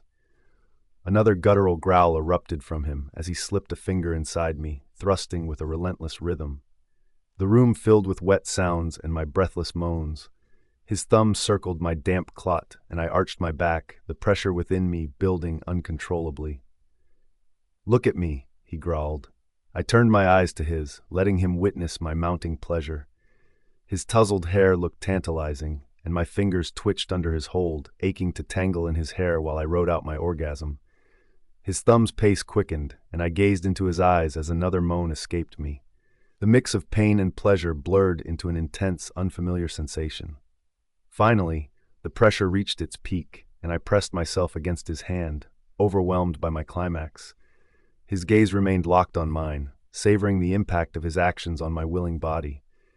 As I lay spent, my legs trembling and his gloves slick with my juices, he lifted me effortlessly. Without a word, he set me gently on the bed and pulled the covers over me. Magnus turned to leave, but not before giving me one last, meaningful glance. The look in his eyes was enigmatic, almost as if he were on the verge of reaching out. I had clearly signaled my desire for him to claim me completely, yet he chose to pleasure me, tuck me in, and leave. Confused and yearning, I lay in bed until dawn, grappling with what had transpired and why I was so willing to experience it all over again. The days dragged on, and with each passing moment, my birthday drew nearer. Magnus made every effort to avoid me, and I did the same, though it did little to disguise the shift in our relationship. I could sense it in the charged air and the lingering intensity of his gaze. He had always looked at me with a certain intensity, but now it was different. The spark in his dark eyes was evident only to me, and it ignited feelings I had tried so hard to suppress. The mutual desire was undeniable. We both wanted each other with a fierce, unspoken longing. As I approached the gazebo, Magnus trailed behind me, and I could feel the hairs on the back of my neck rise under his dark stare. Ember and Vesper were already there, waiting. The days leading up to my birthday gala had been a whirlwind of activity, and the whole house seemed to be holding its breath. Tomorrow was my best opportunity to find a mate, and who knew? After the gala, I might even be named the new Alpha Queen. Vesper had returned to her usual cheerful self, quickly forgetting the terrifying night at the club. Though she continued to flirt with Magnus, it was clear he was not interested, which only seemed to make her efforts more irritating to me. Kira had no real explanation for the intense attraction Magnus and I felt for each other. We attributed it to his almost otherworldly appearance, but that didn't lessen the pull I felt. I could hardly look at him without feeling an overwhelming urge to touch him or rest my head against his chest. The desire was becoming unbearable. Despite my aversion to the birthday gala, I was desperate to resolve the intense attraction I felt towards Magnus. If anyone was perceptive enough to notice the hidden longing in his gaze, it was Ember. Everything all right, Aurelia? Ember's voice cut through my thoughts, and I avoided her knowing gaze. Yeah, just thinking about tomorrow, I lied. Vesper, ever oblivious, eagerly changed the subject. I'm so excited to see the dresses your dad ordered for us, she squealed. Ember gave me a knowing look, but I redirected my attention to Vesper's enthusiasm. I think you'll love them, I said confidently, though I was far from sure. Magnus's eyes were fixed on me, sending shivers down my spine. Vesper smirked. While I'm skeptical, I trust you know what I like.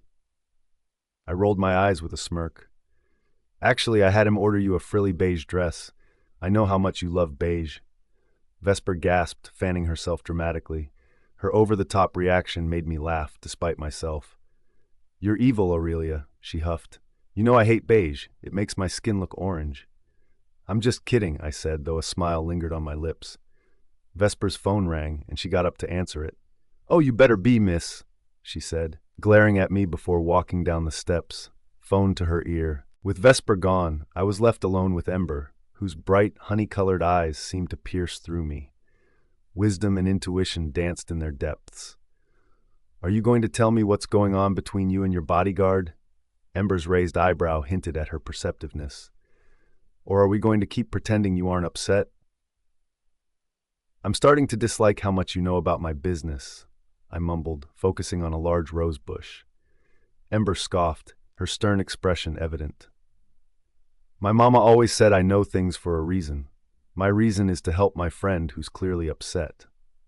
I sighed warily. Nightmares had returned with a vengeance, leaving me exhausted.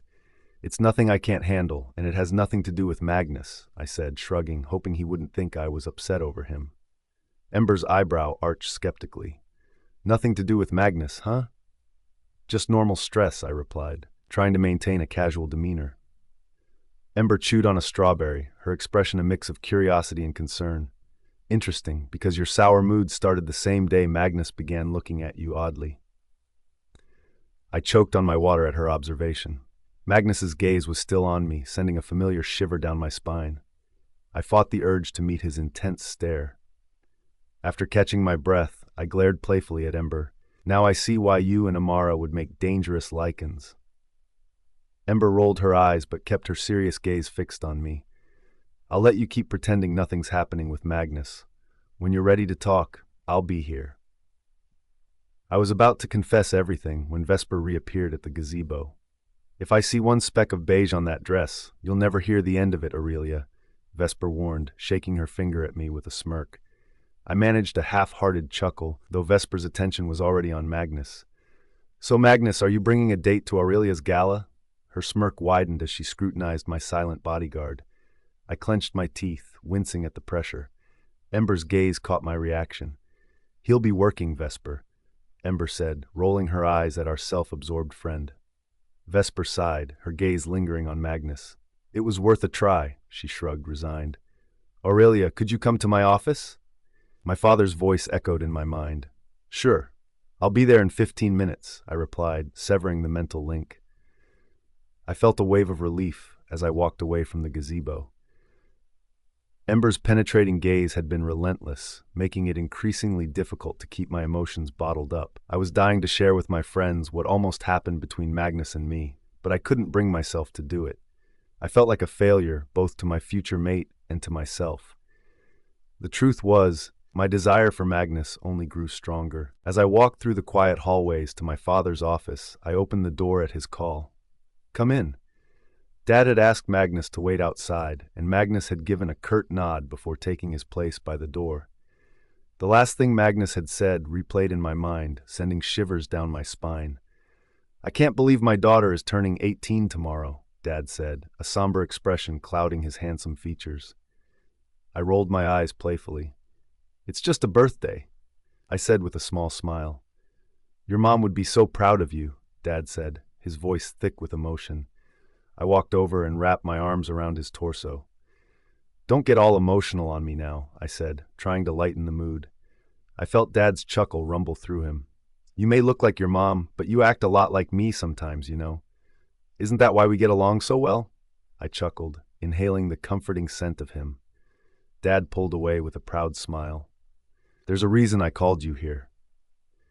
My face must have expressed confusion as Dad walked to his desk and retrieved a small red box from a locked drawer. "What's that?" I asked, frowning.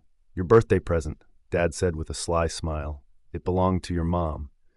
I felt tears threaten to spill as I ran my fingers over the red velvet box. "What's in that box is special, Aurelia," Dad said, his tone turning serious. "Your mom wanted to be the one to give this to you." I opened the box and looked down at a beautiful necklace. The chain was gold, intricately twisted and curved to resemble a branch. At its center hung a penny-sized emerald that seemed to glint knowingly at me. "What's so special about a necklace?" I asked, trying to mask the unease in my voice. "I don't think this is just any necklace," Kira's voice murmured in my head. The necklace felt warm in my hands, almost as if it were alive. "Can you feel it?" Dad asked, observing me with a tilted head. I frowned at him. "Can't you?" "No," Dad said with a warm smile. "It only works on women." I tilted my head and clutched the necklace tighter. "It's so strange. Why does it feel alive?" The necklace seemed to pulse in my hands, as if responding to my curiosity in its own mysterious way. "I'm not sure," Dad said, shaking his head. "All I know is that it offers something different to every she-wolf who wears it." Kira's ears perked up with interest. "What will it do for me?" I asked, my curiosity piqued. Dad shook his head. "I have no idea. That's something you'll discover over time." "And what did it do for Mom?" I inquired. Dad's eyes glazed over with memories. "It showed her other wolves destined to be her mates. That's how she found me." "Why haven't you told me about this before?" I asked, frowning. Dad had mentioned meeting Mom, but never mentioned the peculiar necklace. Dad's gaze returned to the present. "That necklace is not something to be taken lightly. It can be overwhelming if you're not ready for it." He saw the caution in my eyes as I stared at the necklace. "You're ready, Aurelia. I'm sure of it." His smile gave me a sense of reassurance, and the necklace felt lighter in my grasp. "There's one more thing we need to discuss," Dad said, his expression turning serious as he sat on the edge of his desk. A pang of unease hit me as I recognized the stern look on his face, a look I had seen only a few times before. "That necklace is a weapon," Dad said grimly. "As the future Alpha Queen, you need to understand that some people will do anything to see you removed from the throne. You must learn what the necklace offers and use it to protect yourself.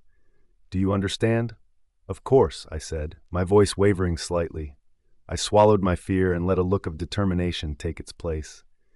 "That's my girl," Dad said, smiling, though his eyes remained serious. "Keep the necklace with you at all times. Only you can remove it." I pursed my lips and nodded, lifting the golden chain. Dad helped me fasten it around my neck, lifting my hair as I clasped the jewelry. A strange sensation surged through me, a warm, pulsing feeling, like a welcoming embrace. The warmth of the necklace did little to calm my nerves, my father's words echoing in my mind. "That necklace is a weapon." After Dad handed me the necklace, I slipped back into my bedroom. Magnus tried to conceal his interest, but I noticed his gaze flicker to the golden jewelry hanging from my neck. Something stirred in his dark obsidian eyes. Was it recognition, caution, or surprise? I couldn't quite place the emotion, but I was almost certain Magnus had seen this necklace before. I wondered just how familiar he was with this piece of jewelry. Did he understand its full potential? Today, many of the royal families began to arrive, but they were all required to stay in the nearest hotel. Although most were unhappy about this, none dared to openly defy my father. Zane and his family were set to arrive tomorrow, on my birthday. The thought of Zane's arrival sent my stomach into knots. Since childhood, everyone had been convinced that Zane and I were destined to be mates. I used to believe that too, but now I wasn't so sure. How could I be Zane's mate when I felt this undeniable attraction to Magnus? Would that attraction simply vanish the moment I realized Zane was my mate? My mind was a whirlwind of questions and doubts, and the only thing that could calm the storm within me was Magnus. Like every birthday before, Ember and Vesper stayed the night in my bedroom suite. Magnus had no choice but to be there, always watching, ever so silently. I was acutely aware of Magnus's presence. "Are you excited to see Zane again?" Vesper squealed as she carefully applied a rose-pink polish to her toenails. I shrugged, caught between anticipation and reluctance. "I guess so." I heard he's gotten even hotter since becoming alpha, Vesper giggled, and Ember rolled her eyes, continuing to paint her own nails a gorgeous shade of sunset yellow that perfectly complemented her deep espresso skin. I don't know how you manage to have so many sources, Vesper. Ember laughed. Vesper shrugged nonchalantly. I get around. Ember and I snickered at her words, and Vesper's eyes widened. I didn't mean it like that, she protested, her cheeks turning red as Ember and I burst into laughter. That was how we spent most of the night. At one point, a servant brought in a cart loaded with ice cream and an assortment of toppings. I have a message for you from the Alpha King, the servant said with a smile as she parked the cart against the far wall. Vesper and Ember immediately rushed over to the ice cream, and I grinned. Go ahead. He asked me to remind you not to stay up too late. The stylists will be here in the morning, she informed us before leaving the room. You could have just mind-linked me, I chuckled, reaching out mentally to my father. His laughter echoed in my mind. I didn't want to bother you, so I thought I'd sweeten the message with some ice cream. Well, Vesper and Ember definitely got the message, I giggled before ending the mind link. We ended up going to bed fairly early, only to be awakened by a light knock on the door. Vesper's sleepy head popped up from the couch, and Ember groaned as she sat up from the bed. It looks like the stylists are here, I murmured, still groggy. Another knock came, this time from the door that connected my room to Magnus's. My heart skipped a beat, but I steadied my voice and called out, "Come in!" Magnus entered, looking as striking as ever, and my breath caught in my throat. My incredibly handsome bodyguard was dressed in a sleek black suit with a black tie that had thin gold stripes, his dark chocolate hair tousled perfectly. His porcelain skin and the all-black ensemble created a stark, almost ethereal contrast, enhancing the dangerous allure that seemed to radiate from him. He looks as incredible as always, Kira practically swooned. I shook my head, trying to keep my composure. He does, but today we might find our mate. I dragged myself out of bed and trudged to the door, letting the stylists in. Dad had always been generous enough to include Vesper and Ember in these preparations for galas and parties. Happy birthday, Aurelia. Dad's amused voice filled my mind. Thanks, Dad, I chuckled. Don't keep the stylists waiting too long, he teased, his voice vibrating with laughter. I rolled my eyes playfully. Of course not. As the stylists busied themselves around the room, Magnus stood to the side, his intense gaze never leaving me. I nudged Ember awake, who reluctantly got out of bed, while Vesper, ever the morning person, jumped up at the sight of the stylists. Princess Aurelia greeted a slender redhead with a polite smile. Her brown eyes darted between my friends and me, making me feel like I was under a microscope. Good morning, I replied, returning her smile. Where's Rowena? Rowena had always led the team of stylists who prepared us for these events. The woman gave me an understanding smile. She had to attend to a family matter unexpectedly, but don't worry, you're in good hands. Rowena personally assigned me. I'm Storm. Trusting Rowena's judgment, I nodded. All right, Storm, lead the way. Storm wasted no time directing her team to set up around the room, bringing in peculiar recliners and countless supplies. All right, ladies, hop in the shower. We'll start with skin and nails, then move on to hair and makeup, Storm instructed, her tone efficient yet friendly. I've got us covered, I laughed, digging through a drawer to find 3 bikinis, along with shorts and t-shirts for after our showers. Even though Lycans were accustomed to nudity, there were different standards for royalty. It was considered disrespectful to look at a royal once they had shifted back into human form. The 3 of us went into the bathroom, turning our backs to each other as we changed into our swimsuits. I unclasped the necklace, frowning as the strange buzzing sensation left my skin, and tucked it deep into one of the bathroom drawers. We stepped into the steaming shower, and I laughed as Vesper and Ember marveled at its spaciousness. I could fit my whole family in here, Ember exclaimed, shaking her head as her wet curls bounced with her movements. Vesper snickered. I'd have so much shower shucks. I grimaced playfully at my friend, pretending to gag, which made her gasp in mock offense. You can't tell me you haven't thought about it, Vesper said, rolling her eyes as she rinsed shampoo from her blonde hair. I shook my head, smirking. Honestly, I haven't. You know I can't just mess around like that with guys. Ember grinned and teased. Some of us still have a little innocence left, Vesper. Vesper rolled her eyes again, but there was a smile on her lips. I don't see why you can't do what you want. All that save yourself for your mate stuff is crap, if you ask me. It's more of a royal expectation than anything else, I replied with a shrug. No snobby alpha is going to want a mate who isn't a virgin. Ember shot me a mischievous look, her honeycomb eyes gleaming with secrets. Well, from what I hear, some of those snobby alphas already have their eyes on you. I shook my head again, amused. Good luck to them. We stepped out of the shower and dried off as best we could. As I put the necklace back around my neck, I noticed Vesper watching it with interest. Ooh, what's that? Vesper asked, her blue eyes tracing the lines of the golden jewelry around my neck. Just a birthday present from Dad, I said, trying to sound casual. I wanted to tell them everything, but my father's warning echoed in my mind. If this necklace truly held the power he claimed, there were plenty of Lycans who would want it.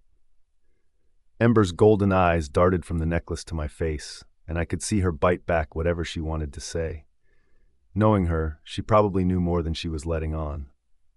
She definitely knows something about our necklace, Kira muttered in my head. I shrugged internally. Not surprising. Ember gave the necklace one last wary look, and then we turned away to put on our shorts and t-shirts. As we left the bathroom, I nearly collided with Magnus, who was standing just outside the door with his fist raised, as if about to knock. My stomach twisted with nerves as I realized how close we were. His dark eyes bore into mine, intense and unwavering, and I felt a sudden, almost irresistible urge to reach out and touch him. His black mask blended seamlessly with his suit, making him look both mysterious and dangerously alluring. Everything's fine, Magnus, I murmured, stepping aside to put some distance between us. Storm quickly directed Vesper, Ember, and me to the three odd-looking recliners in my suite. We lay back, letting the stylists work on us. They started with a slimy face mask, while another team began on our nails. Loving this dusty rose color, Vesper grinned, giving me a thankful look. I grinned back. See, no beige this time. Dusty rose, Ember scoffed, smiling. Mine are gold, and I just know I'm going to love my dress. I chuckled and leaned back, admiring my own nails, a rich emerald green with delicate gold swirls and designs. So back to what I was saying last night, Vesper began again, and I sighed internally. What are you going to do if Zane is your mate? I shrugged, not wanting to have this conversation with Magnus in the room. His presence felt like a heavy weight, and discussing my future with Zane in front of him seemed wrong. I don't really have any options, I said with a sigh. Ember tilted her head thoughtfully. I don't think Zane is your mate. Vesper giggled, teasing. What's your weird psychic sense telling you now? Ember shook her head firmly. No way. My mouth has gotten me in enough trouble already. That's none of my business. While I appreciated Ember keeping her thoughts to herself, part of me was dying to know what she thought. Vesper carried the conversation for most of the morning, pausing only when a servant wheeled in a cart of fresh fruit and finger foods. The stylists then moved on to our hair while we chatted and had a light lunch. I liked the simple approach to my hair. The stylist was open to my suggestions, and I was thrilled with the result. My dark hair fell in long, soft waves down my back, with the two front strands twisted back and held in place by an intricate hairpin. The pin was gold, mirroring the delicate chains on my necklace, and resembled thin twigs. Makeup was always the hardest part for me. Sitting still for so long while a brush tickled my nose was torture. I must have twitched, giggled, and sneezed at least a dozen times. By the time everything was finished, it was well into the afternoon. Our dresses were brought in, each covered by a long garment bag. Everything coming along? My dad's voice echoed in my mind. Yep, we're just about to put on our dresses now, I replied. I could hear the faint sounds of people talking in the background on his end. Good, good. Head to the dining hall in an hour and you'll be escorted to the ballroom. Got it, I said, already familiar with the routine. The ballroom was essentially its own wing of the mansion, usually closed off when not in use. During events like these, the rest of the house was off limits to visitors and other royals. I ended the mind link, surprised when another one immediately followed. Happy birthday, Aurelia.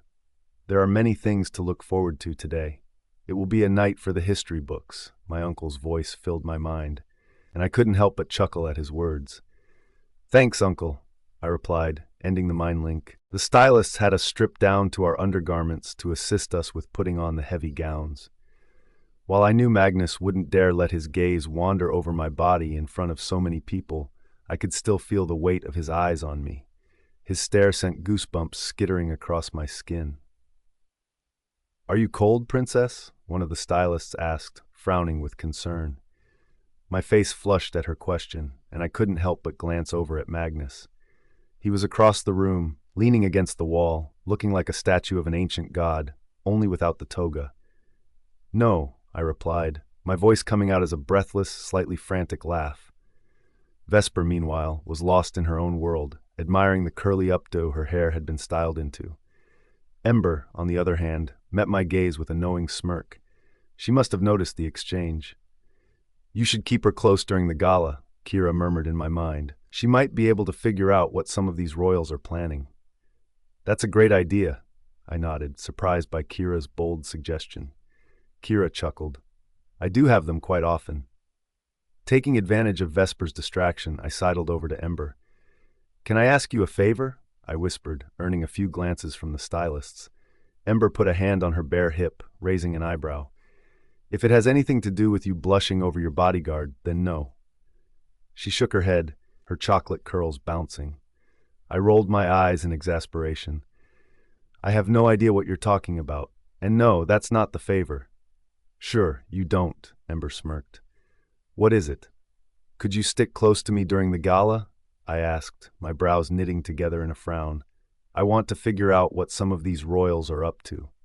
Ember studied me for a few moments, and I wondered what was going through her mind. There was a glint in her honey-colored eyes as she considered my request. All right, she finally nodded, but you have to answer a question first. My face went pale at her stipulation, hoping desperately that it wasn't about Magnus. Don't worry, Ember said, shaking her head. I'm not going to ask about your strange relationship with your bodyguard. I clamped my jaw shut before it could drop. Yeah, you have no idea what I'm talking about. Got it. Ember cut me off with a smirk. My question is, what's really going on? I frowned. What do you mean? Ember's eyes flicked over to Vesper, making sure she was still distracted. A knot tightened in my stomach at the serious expression on Ember's face. There was no trace of her usual playfulness in her honeycomb eyes. Something's happening, Ember murmured, her gaze darting around at the stylists. Every time I'm with you, I feel like we're being watched. Well, that doesn't sound good, Kira muttered. I frowned, the seed of paranoia taking root. Tell me about it. I'm usually always watched.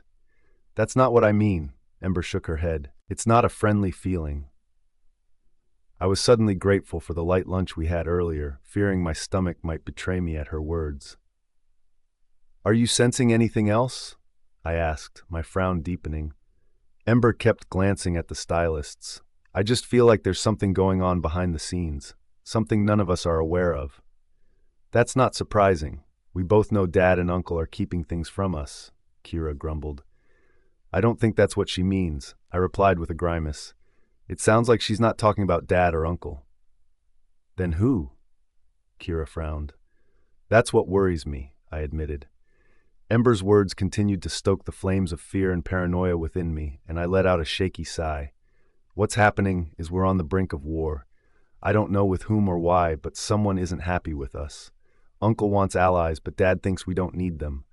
Most of the royals tonight are going to pursue me, mate or not. Ember caught on quickly. They want to rule by your side. Her toffee-colored eyes kept scanning the room. Exactly, and I began, but Ember cut me off. Not here, she said urgently, shaking her head. I feel like we're being watched. We'll talk in private later. As for your favor, yes. Before either of us could say more, the stylists unzipped our dresses and began pulling them out. Oh my gosh, Vesper's voice came out several octaves too high. Her blue eyes were wide as she gazed at the ball gown that had been selected for her. Her fingers gently brushed the fabric as if she were touching a priceless jewel. Do you like it? I chuckled, watching her blue eyes sparkle with excitement. Vesper threw herself into my arms, the hug awkward given our half-dressed state. It's perfect. She bounced with joy, quickly ushering the stylist over to help her into the gown. Vesper's gown was a dusty rose color with a low, heart-shaped neckline. The bodice flared out in a classic ball gown style, the chest embroidered with delicate flowers that ended at her waist. "I look like a princess," Vesper squealed, twirling in a circle to show off her gown. Ember nodded, a small smile playing on her lips. "It definitely matches your princess-sized attitude." Vesper narrowed her eyes at Ember. "Because it's Aurelia's birthday, I'll take that backhanded compliment." I chuckled at their exchange and signaled for another stylist to come forward. The stylist who caught my eye was tall and slender, with a boyish face that made him seem much younger than his peers. Despite his youth, I knew he was talented. He had been the one to do Ember's makeup. The gold liner he used perfectly framed her eyes, accentuating the warm honey tones while complementing her deep espresso skin beautifully. "This dress is my favorite," he exclaimed, his voice bubbling with excitement like a child's. His enthusiasm quickly shifted to embarrassment. "Sorry, princess," he added sheepishly, his cheeks flushing. I couldn't help but giggle at the myriad of emotions that played across his face. "It's okay," I reassured him. "Did I pick a good color?" "Oh, it's perfect," he gushed, nearly swooning. "It'll bring out your eyes and perfectly complement your complexion." "That's a relief," I laughed, noticing the gratitude on Ember's face. "If you weren't already a princess, I'd offer you a job," he joked, grinning. I returned his smile. "I'll keep that in mind if I ever decide to change careers. What's your name?" I asked as he carefully pulled the gown from its garment bag. "Ken, princess," he replied with a smile. "My boyfriend is actually working as a server at your gala tonight." His cheeks flushed a little deeper at the mention of his boyfriend. "Well, that means you have to attend too," I insisted, my grin widening at the surprise on his face. The small diamond in his lip ring sparkled as he gaped at me. "Are you sure, princess?" "Absolutely," I nodded. "Just stick with Ember and Vesper when you go in. They'll vouch for you." I glanced over at Ember, who gave me a slight nod of approval. Though Ember was skilled at masking her emotions, her toffee-colored eyes betrayed her as they wandered over her own ball gown. Her dress was simple yet elegant, an off-the-shoulder gown with ruffled sleeves in a stunning shade of gold. It wasn't too bright or too dull, just perfect. "How much did something like this cost?" Ember murmured, shaking her head in disbelief. "Don't even think about it," I chided gently. "You and Vesper are like the siblings I never had. Just enjoy it." Ember seemed ready to argue, but held her tongue under my stern gaze. Ken helped her into her dress and quickly returned with mine. My gown was similar in style to Ember's, but in a deep emerald green, with flecks of gold that shimmered in the light as I moved. With Ken's help, I slipped it on, feeling the fabric swirl around me. The dress, paired with the necklace and hairpin, enhanced the green in my eyes and made my pale skin and raven hair stand out. "Princess, the Alpha King had this custom made for you," Ken said with a grin, holding something oddly shaped in his hands. Vesper hurried over, eager to see what my father had gifted me. Ken gently pulled the object from its cloth wrapping, revealing a tiara. My jaw dropped as he placed it on my head. I rushed to the full-length mirror to get a better look. To say the tiara was perfect would be an understatement. It was exactly my style, a low profile with a delicate golden frame that twisted and turned like slender branches, embedded with small emeralds that matched my dress and necklace perfectly. "I need one of those," Vesper muttered, her eyes locked on the intricate design of the tiara. Ember shook her head. We'd never hear the end of it if she got her hands on a tiara. I chuckled at their banter but couldn't tear my gaze away from the mirror. "How did you know this tiara would be perfect?" I asked playfully through the mind link. I heard my father's chuckle in response. "Your mother loved that style. I thought you might too." "It's perfect, Dad," I replied, my voice cracking with emotion. "Only the best for my little girl," he said softly. I could feel the emotion in his words. "I love you, Dad. I love you too, Aura. But don't keep us waiting. These royals are not known for their patience." His voice faded as he ended the mind link. With our dresses on, Ember, Vesper, and I slipped into our heels, and the stylists made their final adjustments. Ken put on a light blue suit jacket and stood nearby, his youthful face beaming with pride. Magnus, ever silent yet undeniably striking, followed behind us as we left the room and headed down the hallway. "I'm entering separately from the rest of you," I whispered to Ember. "Find me as soon as you can." Ember nodded. "Got it." She led Ken and Vesper down another hallway, giving me one last look before disappearing from view. I took a deep breath, steeling myself. If these royals thought they could win me over like some prize, they had another thing coming. I made my way to the dining room, ready to make my entrance.